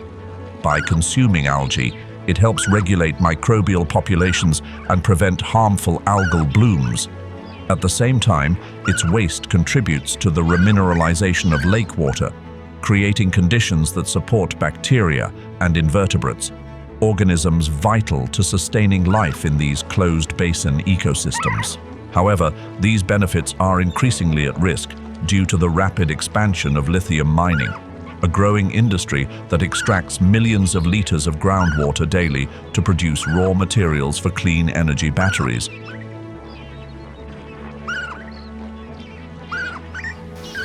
But behind that splendor lies another story, a story of melting ice.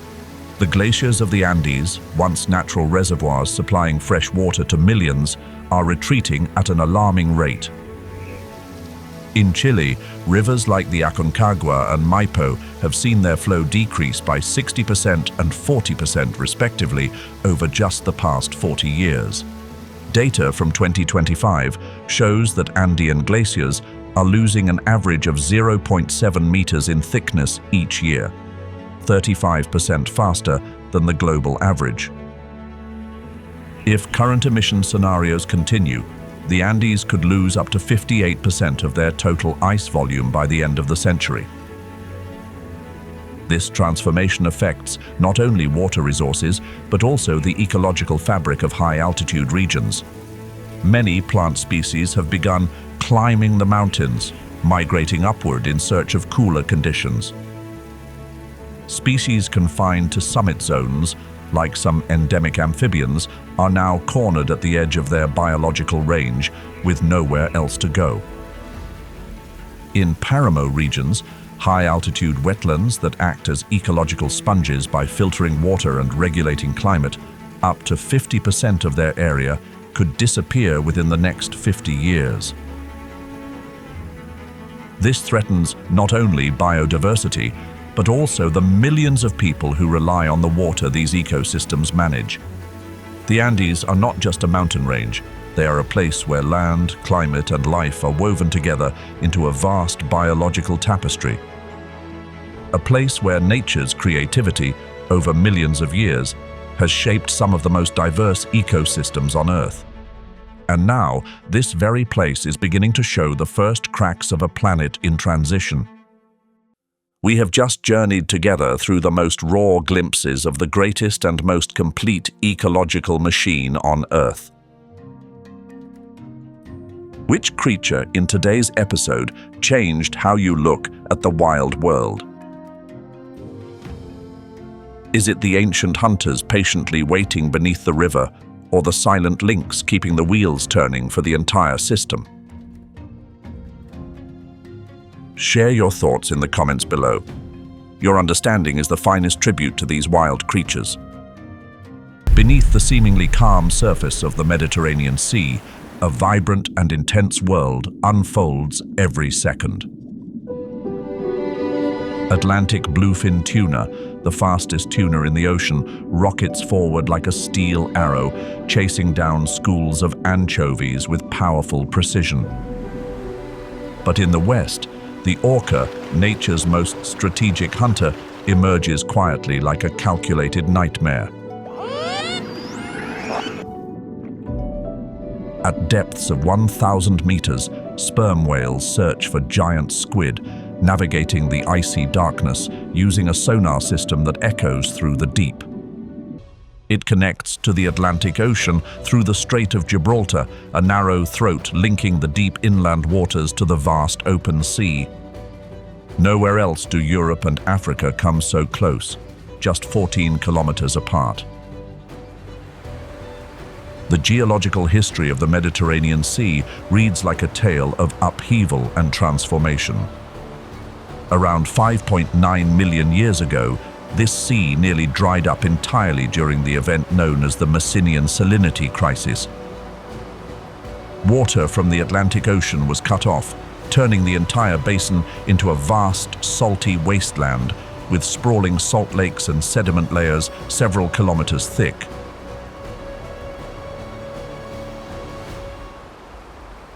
But just a few 100,000 years later came a cataclysmic return, the Zanclean flood.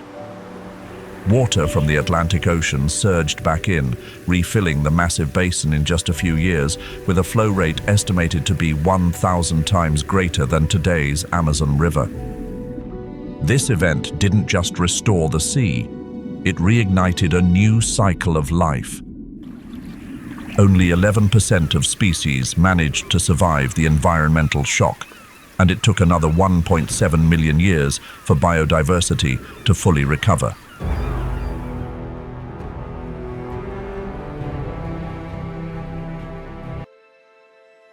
All of it depends on four key maritime choke points: the Strait of Gibraltar connecting to the Atlantic Ocean, the Suez Canal leading to the Red Sea, the Bab el-Mandeb Strait opening toward the Indian Ocean, and the Strait of Sicily managing traffic within the basin.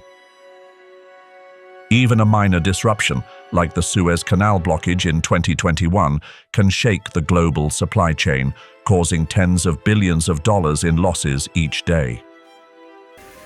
Cold ocean waters rushed in, bringing an end to the arid Messinian period and breathing new life into the once dry basin, transforming it into an inland sea rich in oxygen and nutrients. Today, the Strait of Gibraltar is not only a connector between two seas, it's a bustling corridor for millions of migratory fish and seabirds. Perched right above this strait, on the limestone cliffs, another kind of scene unfolds: the Barbary macaque, the only tailless primate in Europe. The great white shark, rare but formidable, occasionally drifts by like a ghost, its single bite enough to seal the fate of its target. Among the coral reefs, the lionfish, an invasive species with a dazzling appearance, spreads its venomous fins, disrupting the balance of the native food web. These are just glimpses of the intricate survival maze that is the Mediterranean.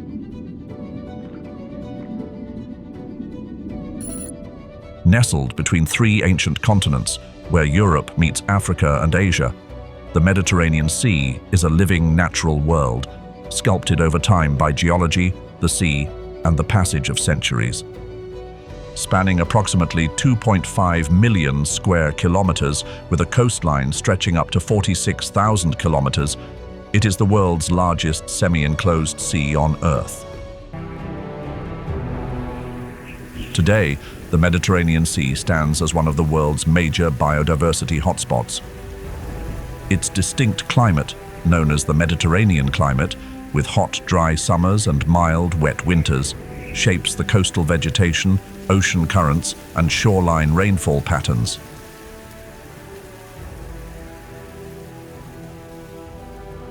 Among the more than 17,000 recorded marine species, there are over 11,000 species of invertebrates, around 650 species of fish, 11 species of marine mammals, 5 species of sea turtles, and more than 500 species of seabirds, either resident or migratory.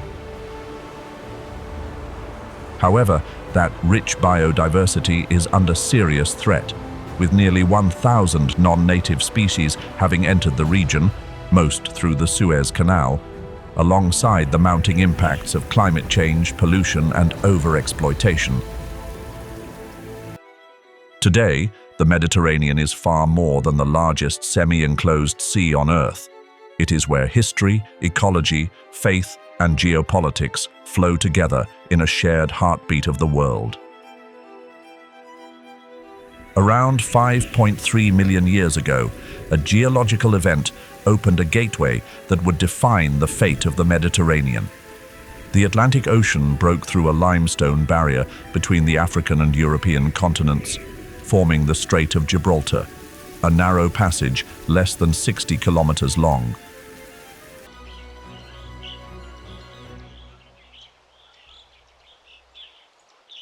From the Strait of Gibraltar, the Western Mediterranean takes shape as a distinct biological realm, the first to receive cold, oxygen-rich, and nutrient-loaded waters from the Atlantic. This region stretches from Gibraltar to the western edge of Sicily, encompassing the Alboran Sea, the Balearic Islands, Sardinia, Corsica, and the southeastern coasts of Spain, southern France, and western Italy. Cool, oxygen-rich waters, with oxygen concentrations at mid-depths from 200 to 600 meters, often exceeding 170 micromoles per kilogram, create ideal conditions for marine life to thrive. In the Alboran Sea especially, a natural process called upwelling occurs frequently. Deep waters rise to the surface, bringing nitrates and phosphates that fuel explosive growth in phytoplankton populations. As a result, this area holds the highest primary productivity levels in the entire Mediterranean region. Amid the cool blue waters where oxygen and sunlight are abundant, a tiny splash of color suddenly appears on the weathered cliffs. That's the Atlantic puffin.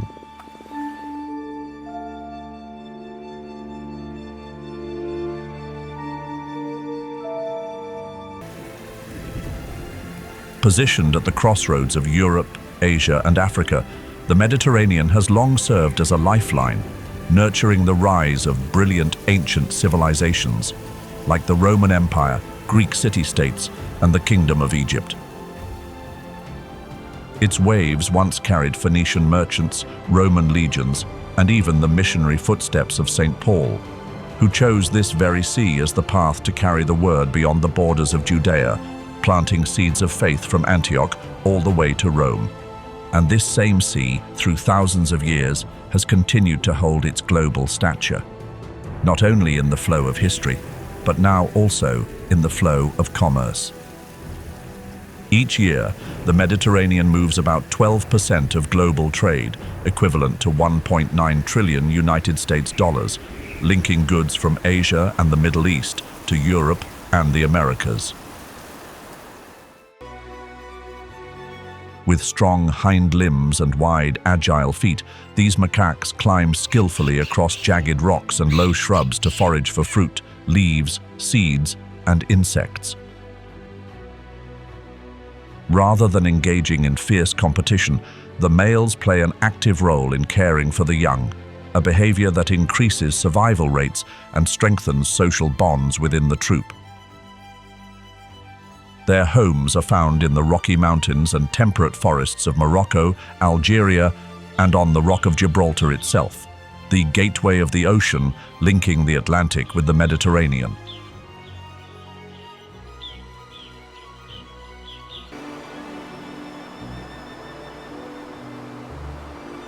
From the moment they hatch, loggerhead sea turtles enter a mysterious chapter known to biologists as the lost years, a drifting phase lasting anywhere from 7 to 15 years.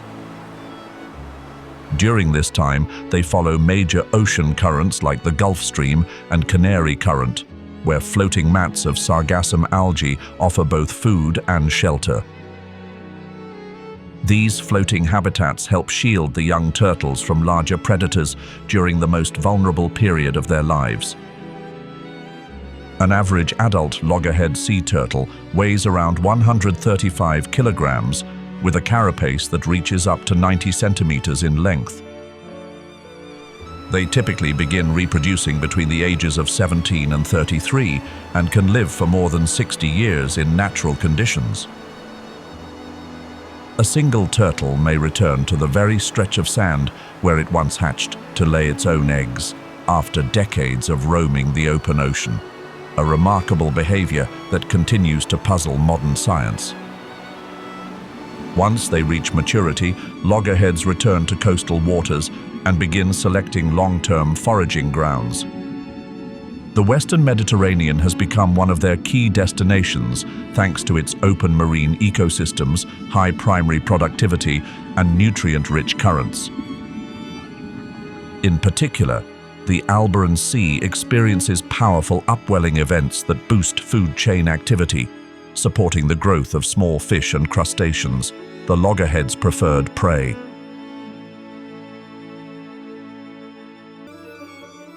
These underwater forests store carbon, produce oxygen, and serve as vital shelters for hundreds of species of fish, invertebrates, and seabirds. Though one of the rare flowering plants that live entirely underwater, Mediterranean tapeweed grows incredibly slowly, only a few centimeters per year, making any damage from anchors or pollution take decades to heal. In deeper waters, clusters of long-living sea oysters build massive limestone reefs over centuries, forming coral cities in places untouched by sunlight. Though round-bodied and clumsy-looking on land, the puffin becomes a transformed creature beneath the surface, an expert swimmer. Its small wings work like underwater paddles, generating powerful thrust in the water. Paired with its bright orange, webbed feet acting as rudders, the puffin can dive as deep as 60 meters and stay submerged for 20 to 30 seconds per hunting trip. Its ability to steer and adjust speed mid-dive allows it to chase down small fish efficiently, even through swirling currents.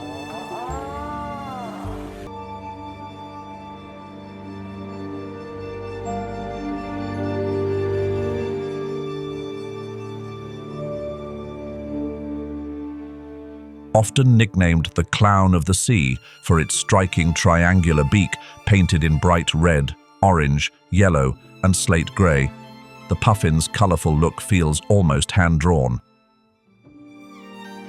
This vibrant palette only emerges in spring, during breeding season, and fades quietly away when winter returns. But the puffin's beak isn't just for show. Its inner structure is finely engineered, with tiny spines and ridged grooves along the roof of the mouth. With this setup, a single puffin can dive and catch over 10 fish at once, neatly stacked in its beak, held in place as if by a perfectly tuned mechanism.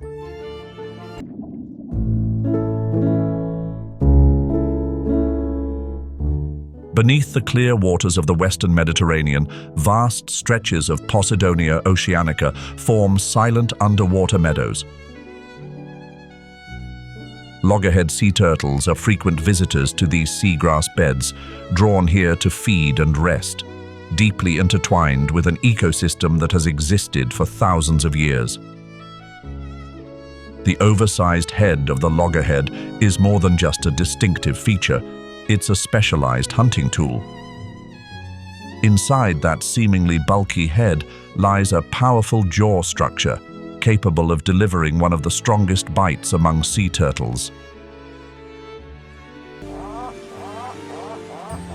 During their migration, puffins travel along ocean currents and wind streams in search of nutrient-rich waters.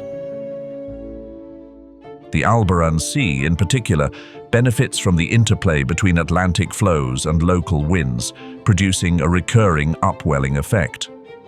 This surge in nutrients boosts phytoplankton growth, setting off a chain reaction that leads to dense schools of small fish, an underwater feast perfect for puffins to refuel. By hunting in the mid-depth layers, where competition is low and prey is plentiful, puffins can feed rapidly, then rest while floating at the surface, a smart way to conserve energy. While the loggerhead sea turtle dives deep along the seafloor in search of food, another creature drifts slowly through the sunlit waters above, where the sea is gentler and light is ever present. It is the ocean sunfish, the gentle giant of the sea, with a flattened, disc-like body that resembles a drifting saucer, basking quietly in the open waters of the western Mediterranean with an air of mysterious calm. Shaped like a severed fish head missing its tail, the ocean sunfish lacks a traditional tail fin. Instead, it features a unique structure called the clavus, part fin, part rudder. Its two large vertical fins flap like oars, giving it a slow, awkward swimming motion that looks more like drifting than swimming. Weighing up to 2,700 kilograms, the ocean sunfish holds the record as the heaviest bony fish in the world. Yet within that massive body lies a gentle creature with a tiny mouth and fused teeth forming a beak-like structure, perfectly adapted for grinding soft-bodied prey such as jellyfish, squid, shrimp, and plankton. For much of the day, ocean sunfish stay near the surface, where the temperature is stable and food is abundant. In the western Mediterranean, they are especially drawn to the Alboran Sea and waters near the Balearic Islands, where cold, nutrient-rich currents rise from the depths through upwelling. Their signature sunbathing behavior often takes place in the morning, when mola mola floats on its side under the sun. This not only helps regulate body temperature after nighttime dives into deeper waters, but also offers a chance for cleaner fish and seabirds to remove parasites from their thick, leathery skin. Some individuals are capable of diving to depths greater than 200 meters, though only for brief periods. According to tracking data from a tagged individual in 2022, ocean sunfish travel an average of more than 8 kilometers per day and can cover nearly 4,000 kilometers in a single year. They move like solitary wanderers of the ocean's surface layers, quiet, slow, and entirely unlike the lively chatter of dolphin pods. But deeper down, in the twilight layers, another presence emerges: the Risso's dolphin, a silvery grey species etched with white scars across its skin.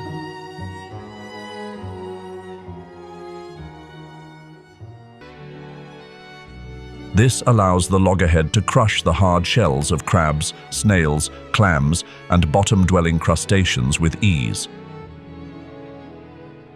Though these meals aren't always readily available, they're essential fuel for the turtle's long migrations and for a reproductive cycle that can span decades.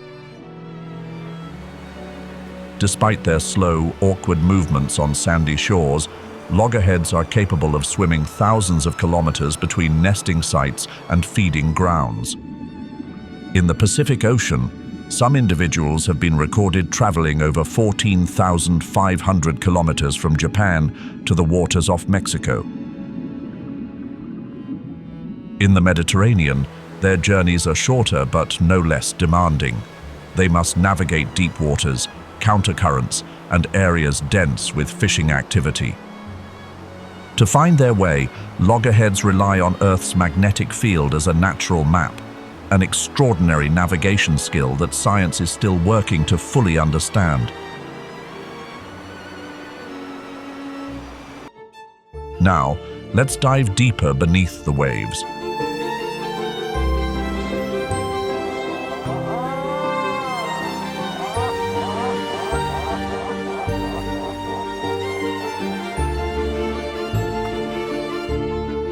Beneath the clear blue surface lie lush meadows of seagrass known as Mediterranean tapeweed, an ancient and uniquely native marine plant. Their bodies are built almost entirely of muscle in constant motion. They cruise steadily at speeds up to 40 kilometers per hour and can burst past 70 kilometers per hour in a flash. But more remarkable than their power is the lifelong journey they undertake. Atlantic bluefin tuna are born in just two places: the Gulf of Mexico and the Western Mediterranean. Those born in the nutrient-rich coastal waters off the Balearic Islands and the Alboran Sea grow up and cross thousands of kilometers across the Atlantic to feed. Then, after 4 to 6 years, they return to the very place they were born to spawn. Satellite tracking shows that up to 68% of tagged individuals come back to their original birthplace, defying currents, weather, and shifting conditions. They spawn in summer from May to July, when water temperature and salinity reach optimal levels. A mature female can release up to 10 million eggs in a single season, though fewer than 1% survive to become young tuna.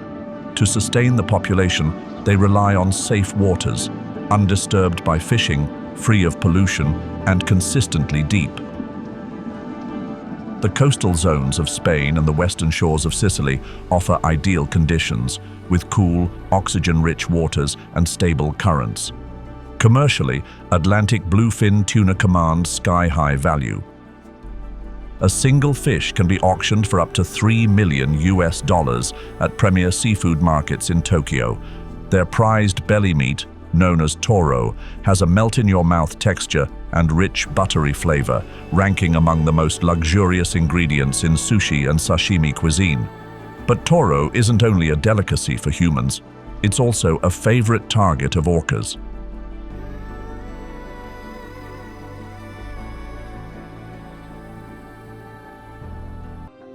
Their neocortex, The region associated with emotion and social cognition is highly developed, enabling empathy, learning, and even behaviors resembling mourning for lost companions. Despite the nickname killer whale, the orca is in fact the largest member of the Delphinidae family, the oceanic dolphins. Evolutionarily, they diverged from their closest dolphin relatives around 2 million years ago, forming a distinct lineage of apex predators. In the Western Mediterranean, orcas are rare but not unfamiliar residents. They are most commonly observed around the Strait of Gibraltar and the Albaran Sea, where cold Atlantic waters meet the warm, nutrient-rich layers of the Mediterranean. The regional population is estimated at just 40 to 60 individuals, with about 4 to 5 stable pods consistently tracked through dorsal fin patterns and unique vocal signatures. This low population density makes them highly sensitive to human impact, but it also offers an invaluable window into the fine-scale study of social behavior and cultural transmission. Thanks to a network of blood vessels called rete mirabile, heat generated by its powerful muscles is retained instead of lost to the surrounding water. Key organs, like the eyes, swimming muscles, and even the stomach, are maintained at temperatures 4 to 7 degrees Celsius above the environment. This thermal edge grants faster reflexes, sharper vision in cold, dim waters, and enhanced digestion. The ability to conserve heat allows it to hunt at speeds reaching 56 kilometers per hour and to roam far beyond temperate zones. By adulthood, an individual may appear almost entirely white, as if its body has recorded the full history of its oceanic life. With a stocky build measuring around 3 to 4 meters in length and weighing between 300 and 400 kilograms, a tall, backward-curving dorsal fin, a blunt head with no beak, and just 2 to 7 pairs of teeth in the front of the lower jaw, the Risso's dolphin is unmistakable. This unique body design reflects a highly specialized evolution, one built for a life of nighttime squid hunting. Current estimates show around 2,000 individuals in winter and 1,400 in summer in the northwestern Mediterranean alone, across a surveyed area exceeding 180,000 square kilometers. Their social structure is highly flexible. They typically live in groups of 10 to 50, but in areas with abundant prey, they may gather in massive superpods of up to several thousand. These large groups usually consist of loosely connected smaller units, often sorted by gender or age. Orca groups in Gibraltar have been identified with distinct acoustic dialects, featuring unique sequences and frequencies of sounds not shared by other offshore populations. Each pod maintains its own vocal language for communication and navigation, revealing the presence of regional culture, a concept once thought to be exclusive to humans. Like elephants on land, an older matriarch often leads the pod, passing down knowledge, guiding migration routes, and teaching hunting techniques. Young orcas stay bonded with their mothers for life. In the Strait of Gibraltar and the Albaran Sea, orcas glide through the deep like ancient spirits. Carrying the memory of the ocean, acoustic maps, and traditional hunting skills across the vast Mediterranean, they don't just hunt tuna, they take on even the fiercest sharks. In the Western Mediterranean, where the seafloor drops steeply into deep canyons, Risso's dolphins inhabit the edges of continental shelves, places where squid and other cephalopods are most abundant. These dolphins are mainly active at night, when squid rise from deep waters to feed near the surface. In the dark, they rely on echolocation to track down their prey, diving hundreds of meters below the surface. Some individuals have even been observed performing spin dives, rapid spiraling descents that reduce drag and conserve energy, an adaptation to hunting under extreme pressure. From birth, the skin of a Risso's dolphin is typically light brown or silvery gray, but over time, every social interaction and every deep-sea hunt leaves its mark. Scratches from other dolphins, caused by teeth located only in the lower jaw, used in communication, competition, and hierarchy building, combine with scars from squid tentacles during hunting, gradually layering over the skin.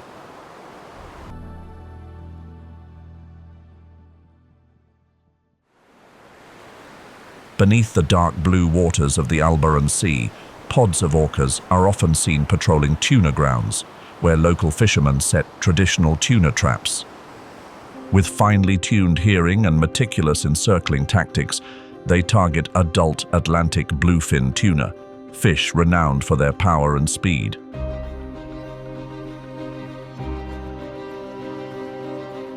When a robust tuna is hooked on a fisherman's line, orcas may linger near the boats, waiting for the moment it's hauled up to swiftly claim the catch. Hunting a bluefin can take hours, demanding stamina and extraordinary cooperation. But stealing fish from humans, that takes a level of intelligence few other ocean predators can match. Biologically, orcas possess brains comparable in size to those of African elephants, with the second highest brain-to-body mass ratio among marine mammals, second only to humans. But this reliance on a very specific habitat also makes the species extremely sensitive to environmental changes. Noise pollution from ship traffic, military sonar, and offshore oil exploration severely disrupts their echolocation, a tool essential for both communication and hunting. Numerous strandings have been reported along European coasts, believed to be a direct consequence of underwater noise pollution. Diving deeper beneath the waters where the Risso's dolphin just vanished, we enter the world of the Atlantic bluefin tuna. This is the largest and most powerful of all bluefin species. In the ocean's grand design, they are speed machines, nature's near-perfect creation. Always moving, always fighting to survive and to spawn. Adult Atlantic bluefin tuna can grow up to 3.2 meters long and weigh nearly 900 kilograms. Their circulatory system features a mechanism called rete mirabile, allowing them to maintain body temperatures 10 to 15 degrees Celsius higher than the surrounding water. This thermal advantage lets them stay fast and powerful even at depths below 500 meters, where most species slow down as their muscles lose warmth. The great white shark also wields a precision sensing system known as the ampullae of Lorenzini, tiny electroreceptive pores scattered across its snout. Even the faintest electrical pulses, from a heartbeat, muscle twitch, or slight movement, can be detected, whether prey is buried under sand or hidden in darkness. Its jaws hold roughly 300 razor-sharp, triangular teeth, arranged in 5 rotating rows, always ready to slice through flesh and tear apart bone. As prey swims peacefully above, a sudden vertical strike comes without warning.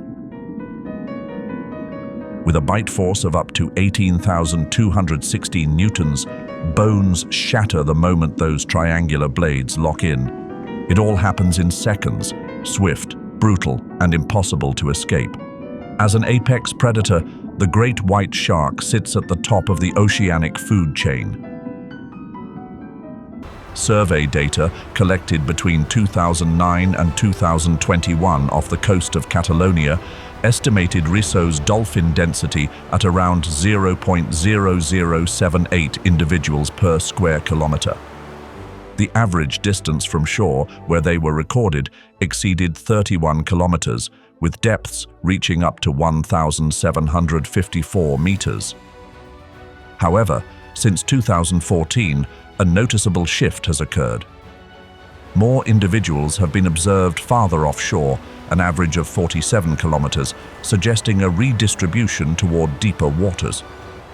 Photo identification records from 2017 to 2023 documented 364 distinct individuals in Catalonian waters, with many reappearing year after year in the same regions. The Western Mediterranean offers Risso's dolphins an ideal environment for both hunting and sustaining their population. Submarine canyons help channel deep waters upward, pushing soft-bodied prey closer to the surface and making them more accessible, while reducing direct competition. No radar, no signal, just a pale shape gliding beneath the deep blue surface, then vanishing. Even in a sea as seemingly familiar as the Western Mediterranean, the appearance of a great white shark still leaves humans unsettled.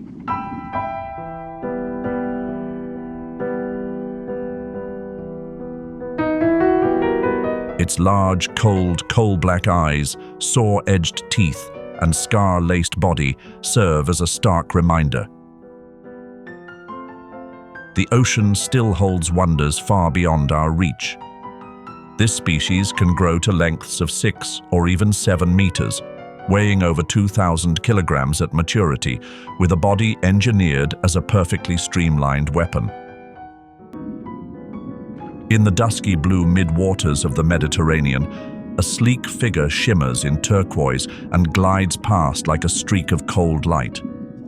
The blue shark, slender-bodied and nearly 3 meters long, is built for speed and endurance.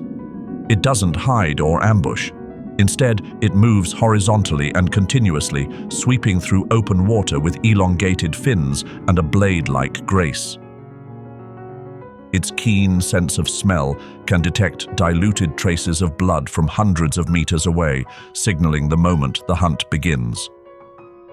When the target appears, a stray school of mackerel, the shark's sharp dorsal fin slices through the water as its body lunges with sudden acceleration. In a flash, precise bites from its small, razor-like teeth tear the prey apart mid-swim. Reproductively, blue shark embryos develop inside the mother and are born fully formed. A single female can give birth to anywhere between 25 and over 100 pups, with a record of 135 young in one birth. Still, survival rates for the newborns are low as they face immediate threats from predators and competition in the wide-open ocean. Blue shark fins are particularly prized in Asian shark fin markets, making this species one of the most heavily harvested among all pelagic sharks. In the Western Mediterranean, the blue shark stands as a symbol of biological connectivity across oceans, a graceful presence that embodies the deep, far-reaching rhythm of the sea.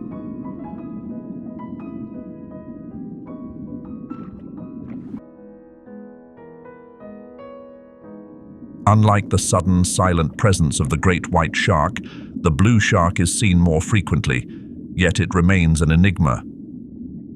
It lives far from shore, present year-round in the Western Mediterranean, though its density shifts with the seasons.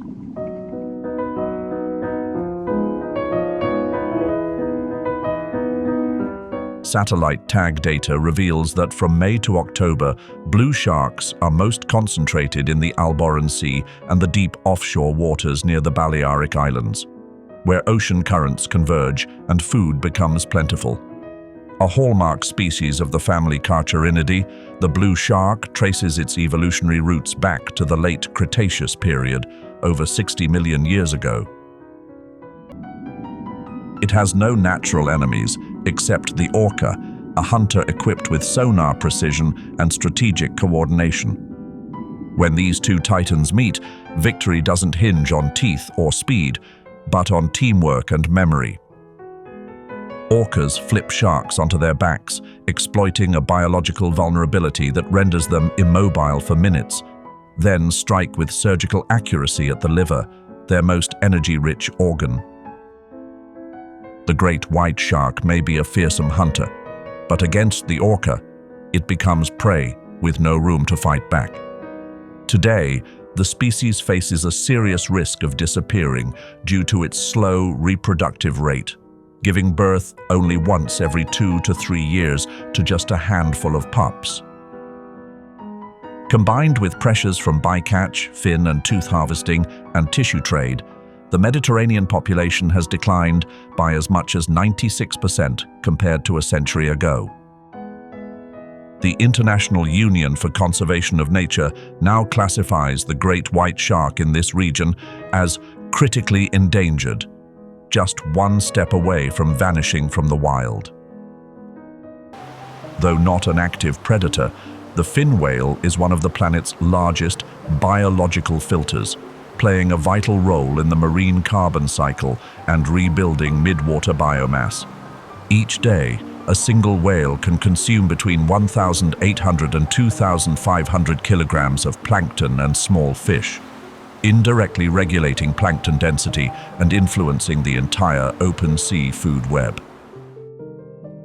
Beyond their feeding behavior, fin whales are renowned for producing the deepest bass tones in the animal kingdom. They emit vocalizations ranging from 16 to 40 hertz, many well below the threshold of human hearing. These sounds, often called 20 hertz pulses, can travel hundreds or even thousands of kilometers underwater, enabling long-distance communication during extended migrations. Unlike coastal or deep-sea predators, the blue shark has evolved to thrive in the open ocean, relying not on fixed habitats, but on constant movement across vast marine spaces. Its deep indigo blue back fades into turquoise along the flanks and silvery white underneath, a form of camouflage called countershading. This coloration makes it nearly invisible when viewed from above or below. According to research, its skin also contains guanine crystals and nanoscale structures that act like tiny mirrors, reflecting blue light while absorbing other wavelengths.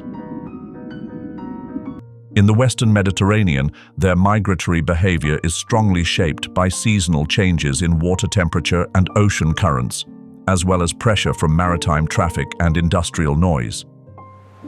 During summer, they concentrate in deep waters along continental shelf edges, where upwelling delivers krill and anchovies. In winter, some individuals travel farther east into the central Mediterranean, while a smaller group remains in the Alboran Sea, drawn by stable temperatures and year-round food availability. Yet the fin whale's journey is far from easy. Its greatest modern threat is ship collisions, especially in dense shipping lanes between Gibraltar and major ports like Valencia, Marseille, and Genoa. A 2024 study by the Pelagos Sanctuary recorded an average of 1 to 2 serious collisions per month in the Mediterranean, many resulting in fatal spinal or back injuries. Additionally, underwater noise, plastic pollution, and climate change are taking a toll on the health and feeding behavior of these whales. Still, conservation efforts offer hope. Fin whales in the Mediterranean are now protected under ACOBAMs, and areas like the Pelagos Sanctuary and National Coastal Reserves are expanding ship-free zones or implementing speed restrictions.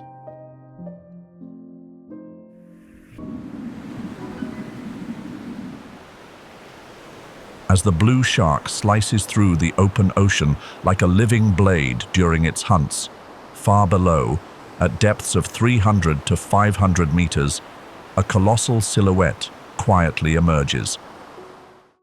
It is the fin whale, the graceful giant of the open sea. This awe-inspiring creature can reach lengths of up to 24 meters and weigh around 70 tons. In the Western Mediterranean, fin whales migrate seasonally, taking advantage of nutrient-rich waters for feeding before moving into central Mediterranean regions or northward toward the southern coasts of France and the Ligurian Sea. Despite their enormous size, their bodies are streamlined and hydrodynamic, allowing them to swim at speeds up to 37 kilometers per hour and even accelerate beyond 46 kilometers per hour when needed. That's why they're often called the Greyhound of the Sea, a nickname earned by their spectacular speed and energy efficiency, unmatched among giants of the natural world. One of the most unique features of this species is the asymmetrical coloration on its head, especially along the lower jaw, bright white on the right side and dark gray on the left.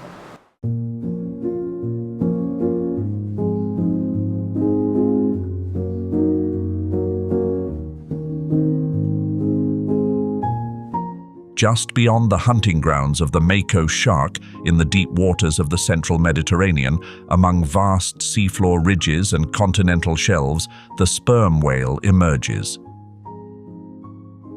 Its massive, square-shaped head, taking up nearly 1/3 of its body length, houses the unique spermaceti organ, functioning like a giant acoustic lens. This organ amplifies a series of clicks into powerful ultrasonic beams for echolocation, the whale's only tool for navigating and hunting in the absolute darkness of the deep. Leaving behind the cool, oxygen-rich waters of the western Mediterranean, the current flows eastward into the central Mediterranean. This region stretches from eastern Sardinia, southern Italy, and Malta to the coastal waters of Libya and Tunisia, encompassing key basins such as the Tyrrhenian Sea, the Ionian Sea, and the Sicilian Channel. It includes the deepest part of the entire Mediterranean, Calypso Deep in the Ionian Sea, reaching more than 5,100 meters. Sea temperatures here range from 13 to 26 degrees Celsius throughout the year. Salinity is higher than in the Western Basin, averaging around 38.5 to 39 practical salinity unit. Currents in the region are shaped by complex eddies, especially around the Strait of Sicily. These mesoscale eddies draw nutrients from the deep to the surface, supporting phytoplankton growth and fueling a stable marine food chain. Species like sardines, anchovies, bluefin tuna, and striped dolphins frequently migrate through these waters. Along the coast, Posidonia oceanica, red coral, and deep-dwelling algae like Filariopsis are still present, especially in areas with complex seabed topography. Though the region continues to support a strong food chain and stable hydrology, it faces growing challenges in balancing biological productivity with increasing pressure from industrial exploitation. This phenomenon is completely unique among all mammal species. Scientists believe it's linked to the fin whale's specialized hunting strategy. The bright patch on the right lower jaw may create an optical effect that disorients schools of fish as the whale approaches from that side. This, in turn, makes its signature lunge feeding technique even more effective. And that lunge feeding is a biological marvel. With a rapid burst into a swarm of krill or small fish, the fin whale opens its mouth wide, expanding like a giant vacuum, taking in over 70 tons of water and prey in a single gulp. Then, it closes its mouth and uses a massive tongue like a soft rubber plunger to push water through its baleen plates, trapping hundreds of kilograms of food each time. This behavior requires a perfect combination of speed, mouth volume, breath control, and mechanical precision, all executed in under 10 seconds. In the Gulf of Taranto, surveys from 2011 to 2015 recorded an average density of about 0.97 individuals per square kilometer, translating to a population of roughly 10,000. In the Gulf of Corinth, a transitional ecological zone connecting to the central Mediterranean, another estimate placed the total population at 1,331 individuals. Beneath the deep blue surface, striped dolphins are a spectacle of kinetic energy. They can leap 6 to 7 meters into the air, twisting their tails mid-flight like ballet dancers of the sea. In the ocean's quiet canvas, each leap is a vibrant stroke against an abstract backdrop. In the heart of the central Mediterranean Sea, where surface waters deepen into rich indigo as they drift away from shore, striped dolphins are a frequent sight. They swim in pods, ranging from a few dozen to several hundred, surfacing and diving in a crisp, synchronized rhythm. With slender bodies measuring around 2 to 2.5 meters and distinct black stripes running from their eyes to their flanks, these dolphins are swift movers, drawn to offshore waters, often deeper than 1,000 meters. They appear along the eastern edge of Sardinia, down through southern Italy and Malta, weaving through nutrient-rich eddies near the coasts of Libya and Tunisia. They aren't solitary hunters, but rather high-speed performers, darting across the sea surface so quickly that fishers often call them streakers. Yet behind that sense of freedom lies a sophisticated social structure. Striped dolphins often live in large pods, structured through a complex fission-fusion dynamic. After weaning, juveniles live separately in youth groups. Adults divide into reproductive and non-reproductive groups, maintaining genetic stability and reducing internal competition. Each individual plays a role in hunting, keeping watch, or guiding the younger generation. The sounds they produce, including clicks, burst pulses, and whistles, are used for communication and serve as tools to organize their social life with remarkable coordination. At depths beyond 500 meters, where light no longer penetrates, striped dolphins continue to hunt with precision. Female whales and calves live together in matrilineal groups, cooperating to raise the next generation. Mature males, on the other hand, live solitary lives or form small bachelor groups, only joining the females during breeding season. Communication is carried out through a system of codas, rhythmic sequences of clicks, varying in number and tempo, like the Morse code of the sea.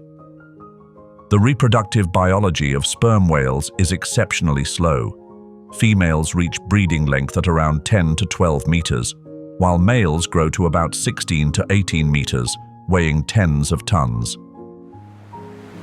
With challenging reproductive cycles, long pregnancies, and low birth rates, population growth happens at a glacial pace.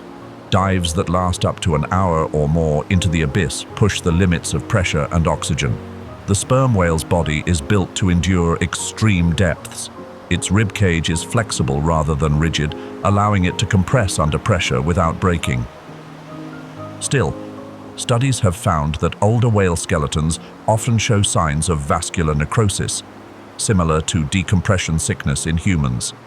The sperm whale population in the Mediterranean is a distinct biological unit, currently listed as endangered by the International Union for Conservation of Nature.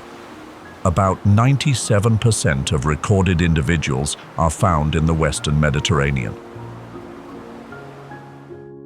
The Eastern Mediterranean holds only a sparse population, primarily concentrated along the Hellenic Trench, estimated at just 200 to 300 individuals. Roughly 50 social groups have been identified in total, representing around 400 individuals living in localized areas. Key threats driving population decline include entanglement in fishing gear, ship strikes, maritime noise, and chemical and plastic pollution. Recently, ACOBAMS identified a shipping route running close to the Hellenic Trench, where sperm whales congregate, as a high-risk collision zone. Research has proposed rerouting traffic to reduce these risks. With only a few thousand individuals remaining, spread across isolated regional pockets, targeted conservation and international cooperation are critical to preserving this living symbol of the deep sea. They descend into the mesopelagic zone, rich in squid, fish, and crustaceans, using their advanced echolocation to locate prey. These nighttime hunts align with the upward migration of prey towards shallower waters. By day, the dolphins often retreat to quieter nearshore zones, still deep enough to remain safe from human disturbance. In recent years, however, industrial fishing, vessel traffic, and noise pollution have pushed these dolphins away from their traditional gathering areas, leaving only fading traces of past migration patterns. Emerging evidence also points to interspecies aggression, Striped dolphins may be attacked by bottlenose dolphins. Forensic data from the Western Mediterranean shows that 27.5% of striped dolphin deaths bore signs of physical trauma linked to competition with bottlenose dolphins over habitat space. This marks a troubling sign of ecosystem imbalance accelerating faster than expected. Yet, data from the Habitat Directive Monitoring Program offers hope. Striped dolphin populations are capable of recovery if given proper protection. With a stable social system, remarkable hunting skills, and agile movement through shifting currents, they continue to resist environmental pressures with resilience from within.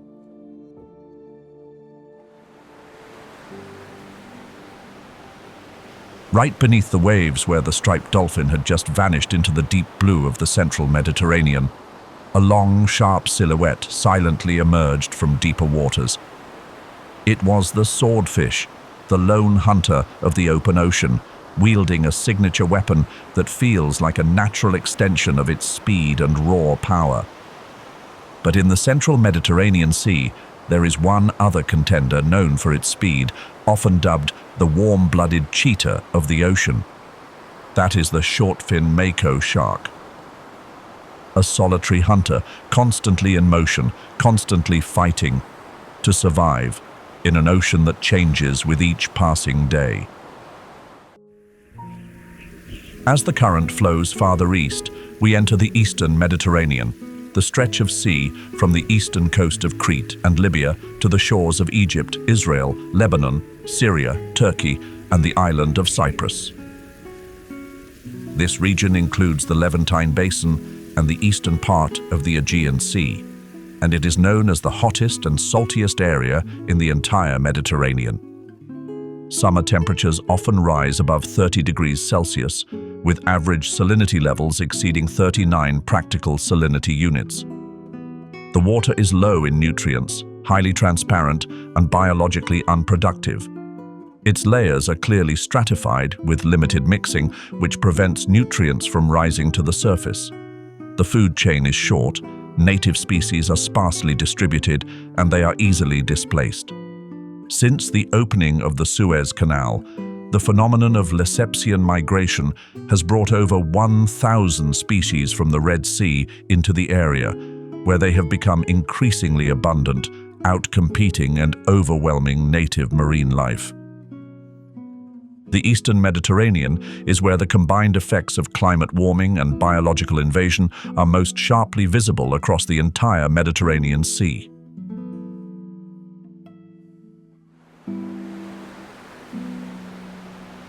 In the waters off Cyprus, at the far eastern edge of the Mediterranean, the dusky shark moves like an underwater current, silent, resilient, and remarkably steadfast in the eastern Mediterranean.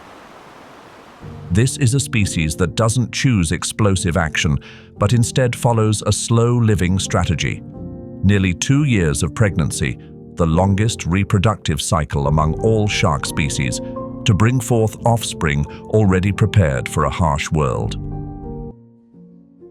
One biological hypothesis suggests that the whale may regulate the temperature of this waxy substance to alter its density, helping control buoyancy during deep dives.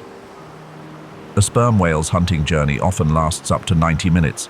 These dives reach depths of around 1,000 meters, with some records surpassing 2,200 meters, allowing access to large squid, a favorite food source in the pitch-black ocean. The circular scars found on their bodies are often the legacy of intense battles with giant squid. The social behavior of sperm whales in the central Mediterranean is more complex than one might expect. Within this unusual warm water pocket, researchers have found mature dusky sharks, both male and female, alongside other shark species like the sandbar shark. What's striking is that these individuals carry two entirely distinct genetic lineages, one from the Atlantic population and one from the Indo-Pacific, suggesting this may be a unique convergence point between far-flung migratory branches of the same species. The migratory capacity of the dusky shark is a biological feat. They are capable of traveling thousands of kilometers across seasons, crossing oceans to find breeding grounds or productive hunting zones. In the eastern Mediterranean, where natural food sources are scarce, they tend to approach coastal areas where human-made environments attract schools of smaller fish. Their hunting style is not elaborate, but it is effective. Adult dusky sharks often ambush medium-sized bony fish such as tuna and snapper, smaller cartilaginous species like dogfish and rays, and even juvenile sea turtles. Dive down to depths of around 20 to 80 meters, where the reefs lie cloaked in shadow and the currents grow still, and you'll encounter a creature entirely different from the dusky shark. The Mediterranean moray is a master of staying put, choosing to live hidden among narrow rock crevices, using stealth as its survival strategy, perfectly adapted to tight spaces and the dimming light of deeper waters.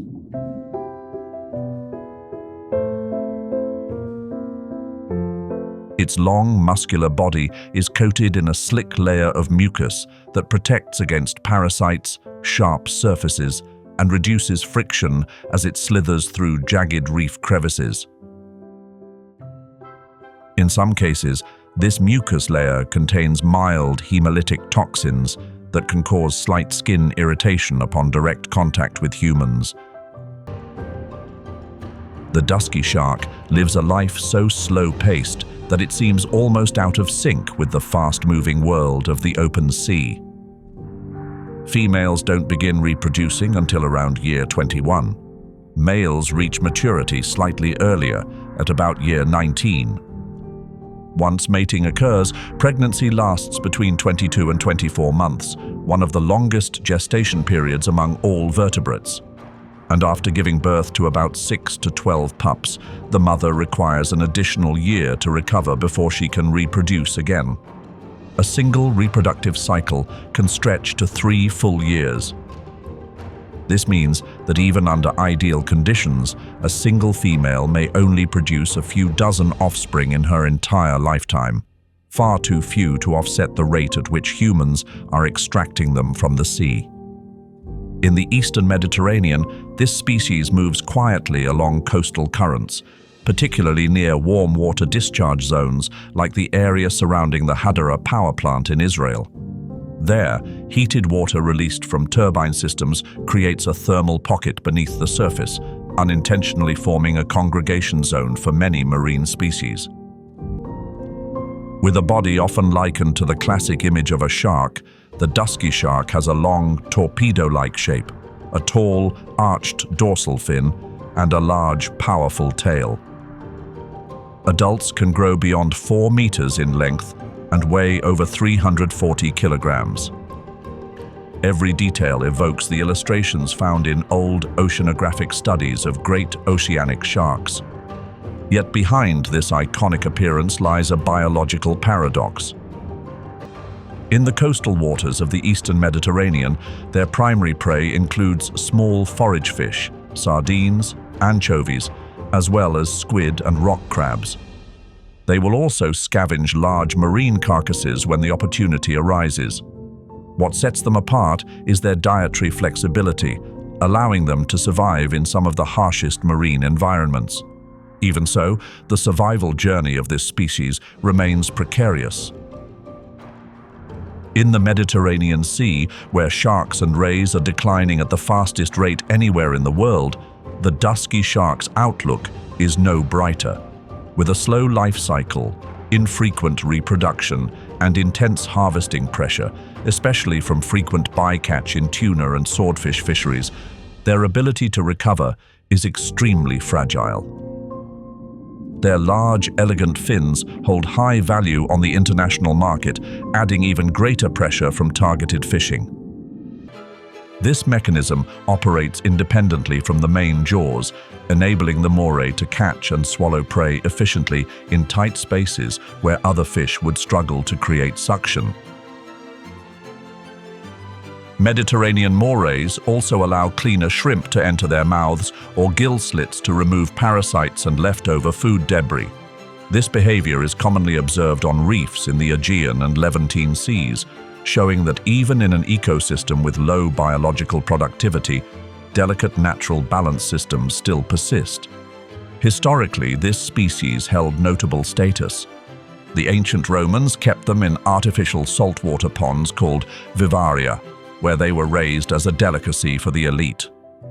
By the late 19th century, when humans carved the Suez Canal to shorten trade routes between Europe and Asia, few realized they were also linking two marine ecosystems that had remained separate for millions of years. Trade became more efficient, but the biological boundaries quietly dissolved. From the warm waters of the Red Sea, a striking creature has quietly begun its journey northward. The lionfish, with dorsal fins that fan out like an ancient Eastern dance and colors as vibrant as the strokes of a painted silk screen, crossed that biological boundary without resistance.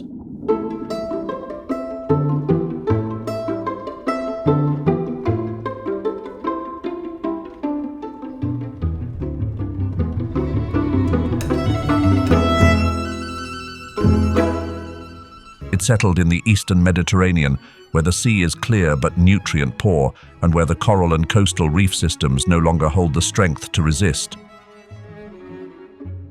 Wearing flowing fins like silk and hues that echo the elegance of ancient ritual, the lionfish looks like something out of legend.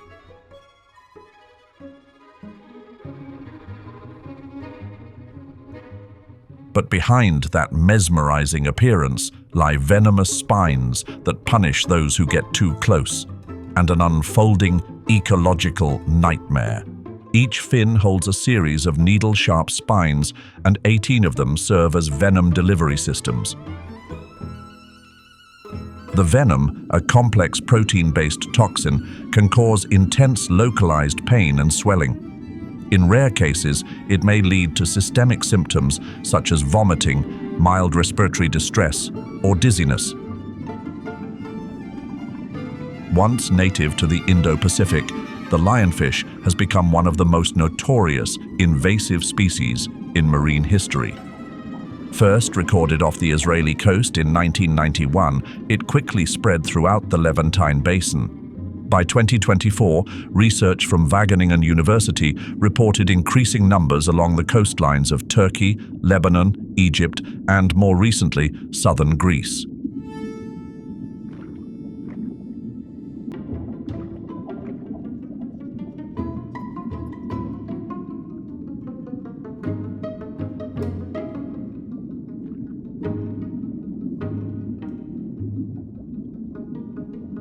But if the lionfish is a seductive invader, then the silver-cheeked toadfish is a true nightmare.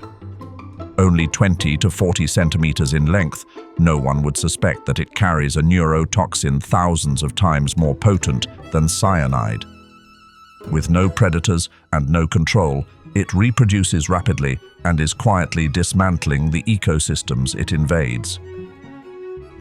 From an ecological standpoint, the silver-cheeked toadfish is becoming a textbook example of an unbeatable invader. Its combination of potent toxins, aggressive behavior, rapid reproduction, gear-destructive feeding, and total lack of natural predators has made it a super invader in the eastern Mediterranean. Control efforts remain extremely limited, relying mostly on passive harvesting. However, since the fish cannot be consumed safely as food, large-scale eradication strategies are nearly unfeasible. As invaders like the silver-cheeked toadfish continue to spread, disrupting food webs and unraveling coastal ecosystems, one ancient symbol of the Mediterranean clings quietly to survival.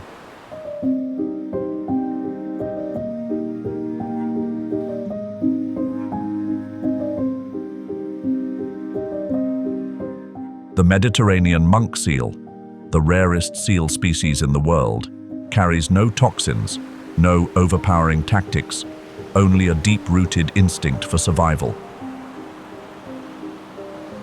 Tucked away in hidden sea caves and increasingly fragile coastal waters, once common from Morocco to the Black Sea, The Mediterranean monk seal was nearly wiped out after centuries of hunting for its skin and oil.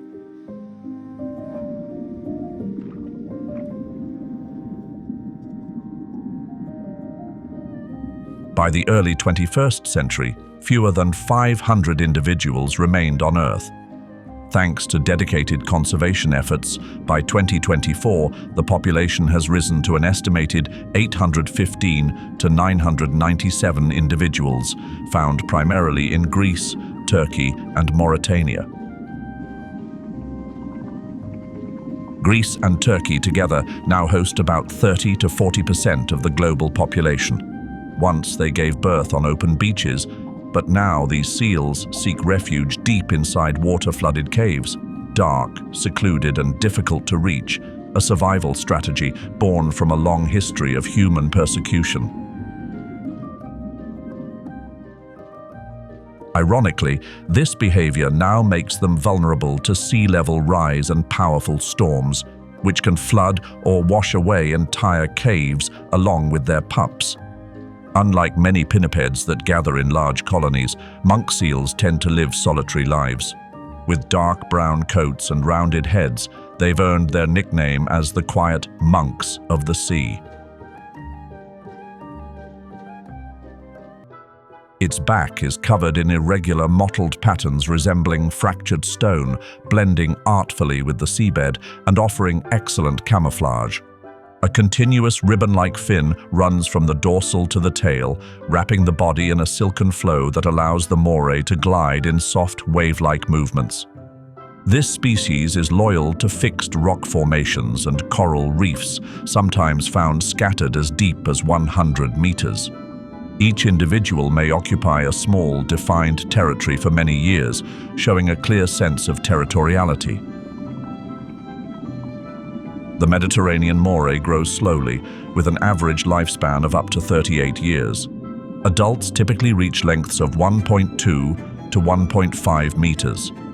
During daylight hours, they remain almost fully hidden in crevices, with only their head peeking out to observe their surroundings.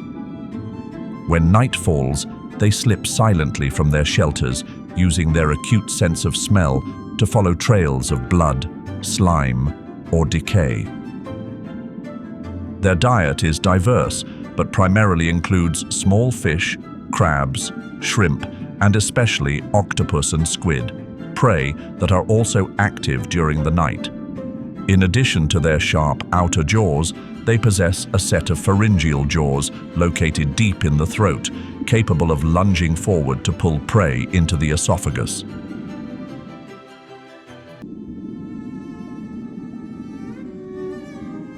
In the Eastern Adriatic, over 120 individuals were recorded on citizen science platforms in just the final 6 months of 2024, most at depths below 15 meters. Lionfish populations explode due to their astonishing reproductive pace. Each female can lay tens of thousands of eggs in a cycle that repeats every few days, with no reliance on a fixed breeding season. Their eggs are wrapped in buoyant gel and drift with ocean currents, spreading new life hundreds of kilometers in just a matter of weeks. Lionfish are patient hunters.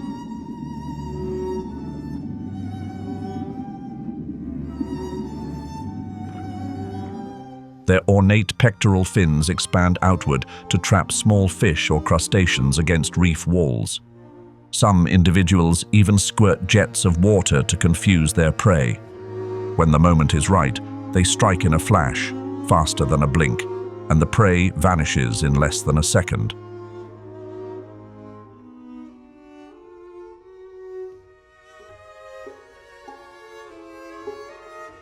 In the Eastern Mediterranean, where native fish lack natural defenses, lionfish have caused local populations of small fish to decline by up to 80% in just a few months. But the ecological impact goes beyond numbers. The rapid loss of native fish disrupts bottom food webs. Many of these small fish normally graze on algae that, if left unchecked, overgrow and smother coral surfaces. With their natural grazers gone, algae spread quickly, covering reefs already stressed by warming waters and ocean acidification. Lionfish don't directly harm coral, but their relentless hunting weakens reef systems that are already difficult to restore. Under the influence of climate change, the eastern Mediterranean continues to warm, creating ideal conditions for the lionfish's expansion. Updated ecological distribution models from 2025 predict their westward advance may reach the Tyrrhenian Sea by the end of the decade. Some studies suggest that without control measures, lionfish could become the dominant bottom-dwelling biomass on shallow reefs across the Levantine region.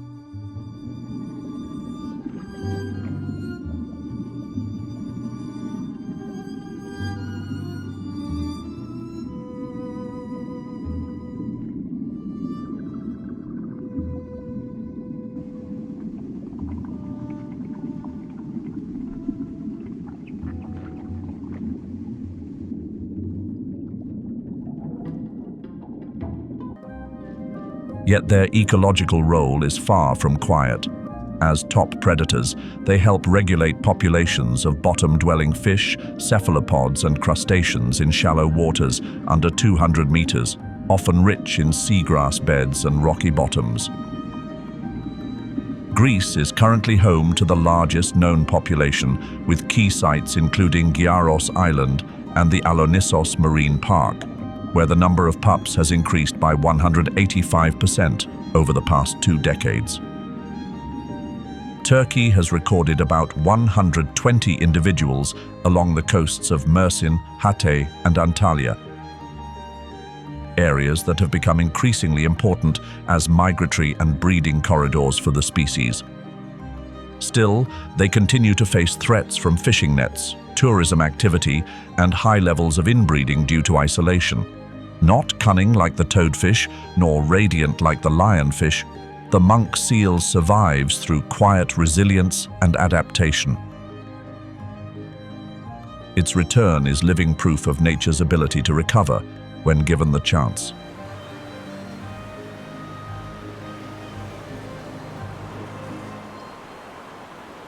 As the monk seal dives deep into sea caves to escape the sunlight and human presence, another creature rises quietly through the waves, silent, yet full of resolve.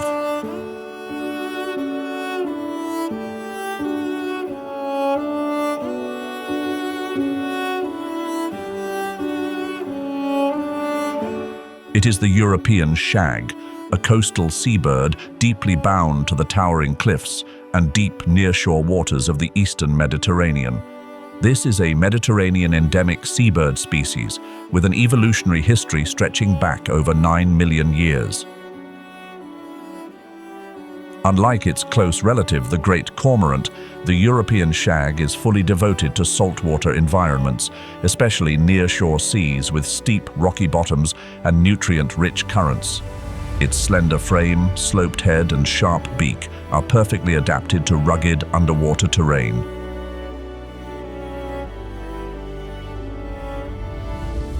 With short wings and a compact body, it can dive to depths of 60 meters in just 30 seconds, targeting bottom-dwelling fish species that face less competition and are available year-round.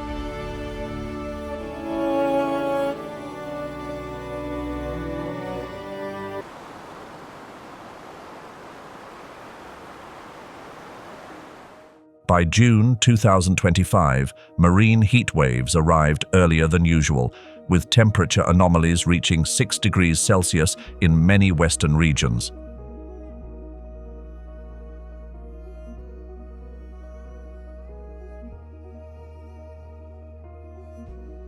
Evaporation has outpaced rainfall, causing salinity to rise, especially in the eastern basin, where surface water averages now exceed 38 practical salinity units.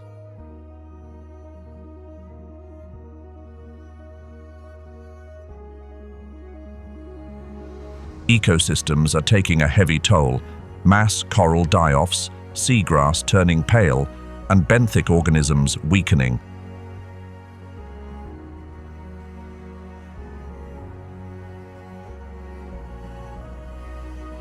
Over 85% of recent mass mortality events are linked to elevated temperatures. At the same time, waves of non-native species entering through the Suez Canal are disrupting the region's native biological structure.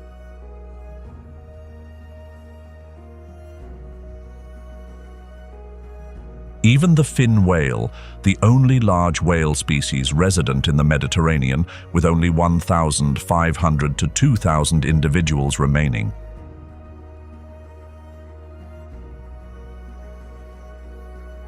now faces growing threats from heat and underwater noise pollution. The Mediterranean Sea, a body of water rich in ancient sediments, diverse landscapes, and complex ecosystems, is undergoing rapid transformation under the pressure of climate and human activity. This is no longer a warning, it is an urgent call for conservation.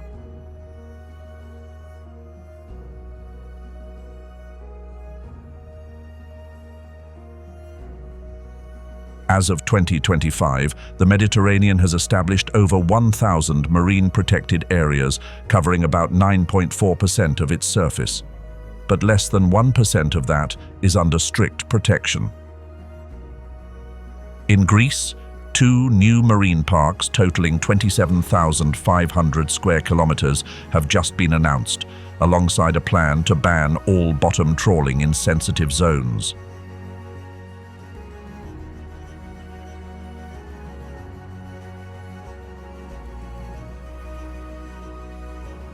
The country has also pledged €780 million toward 21 conservation projects by 2030, including targets to reduce plastic waste by 50% and microplastics by 30% in coastal waters.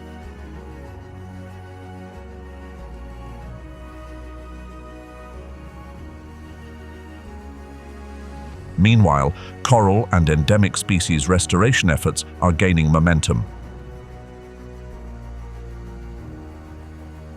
In France, over 800 clusters of reef-building coral have been replanted in the waters off Toulon, where rising temperatures beyond 2 degrees Celsius could push native corals toward extinction. In the eastern Mediterranean, the Life Pinna project is breeding Pinna nobilis to revive a population nearly wiped out by disease.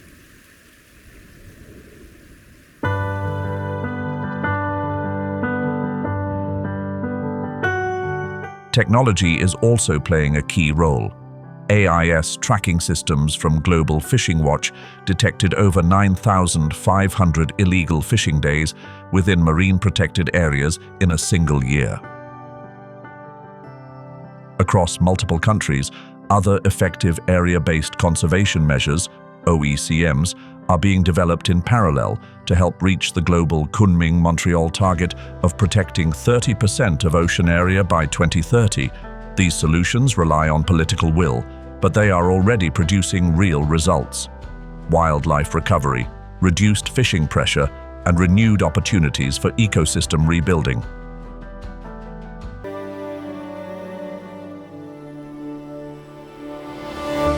European shags are not long-distance migrants. They nest in fixed locations, often choosing crevices or caves in vertical rock faces. Each nest typically contains 3 eggs, and chick rearing lasts around 80 days.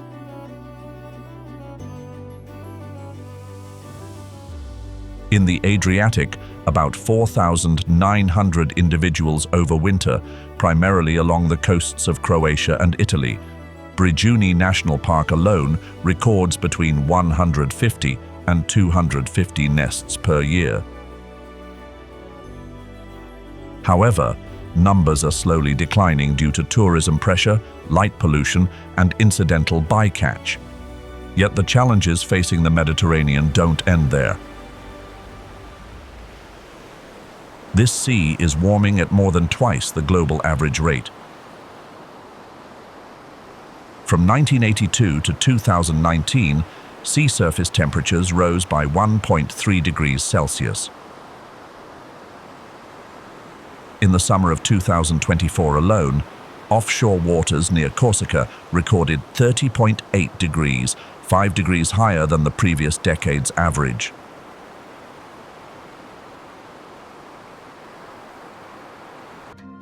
Be sure to like and subscribe to join me on my next field expeditions, where we will continue to unlock the most mysterious secrets of survival. And if you wish to discover even more about other wildlife, feel free to check out Win or Die full episode. Deadliest battles for survival or lion attack. The Mapogo battle for survival.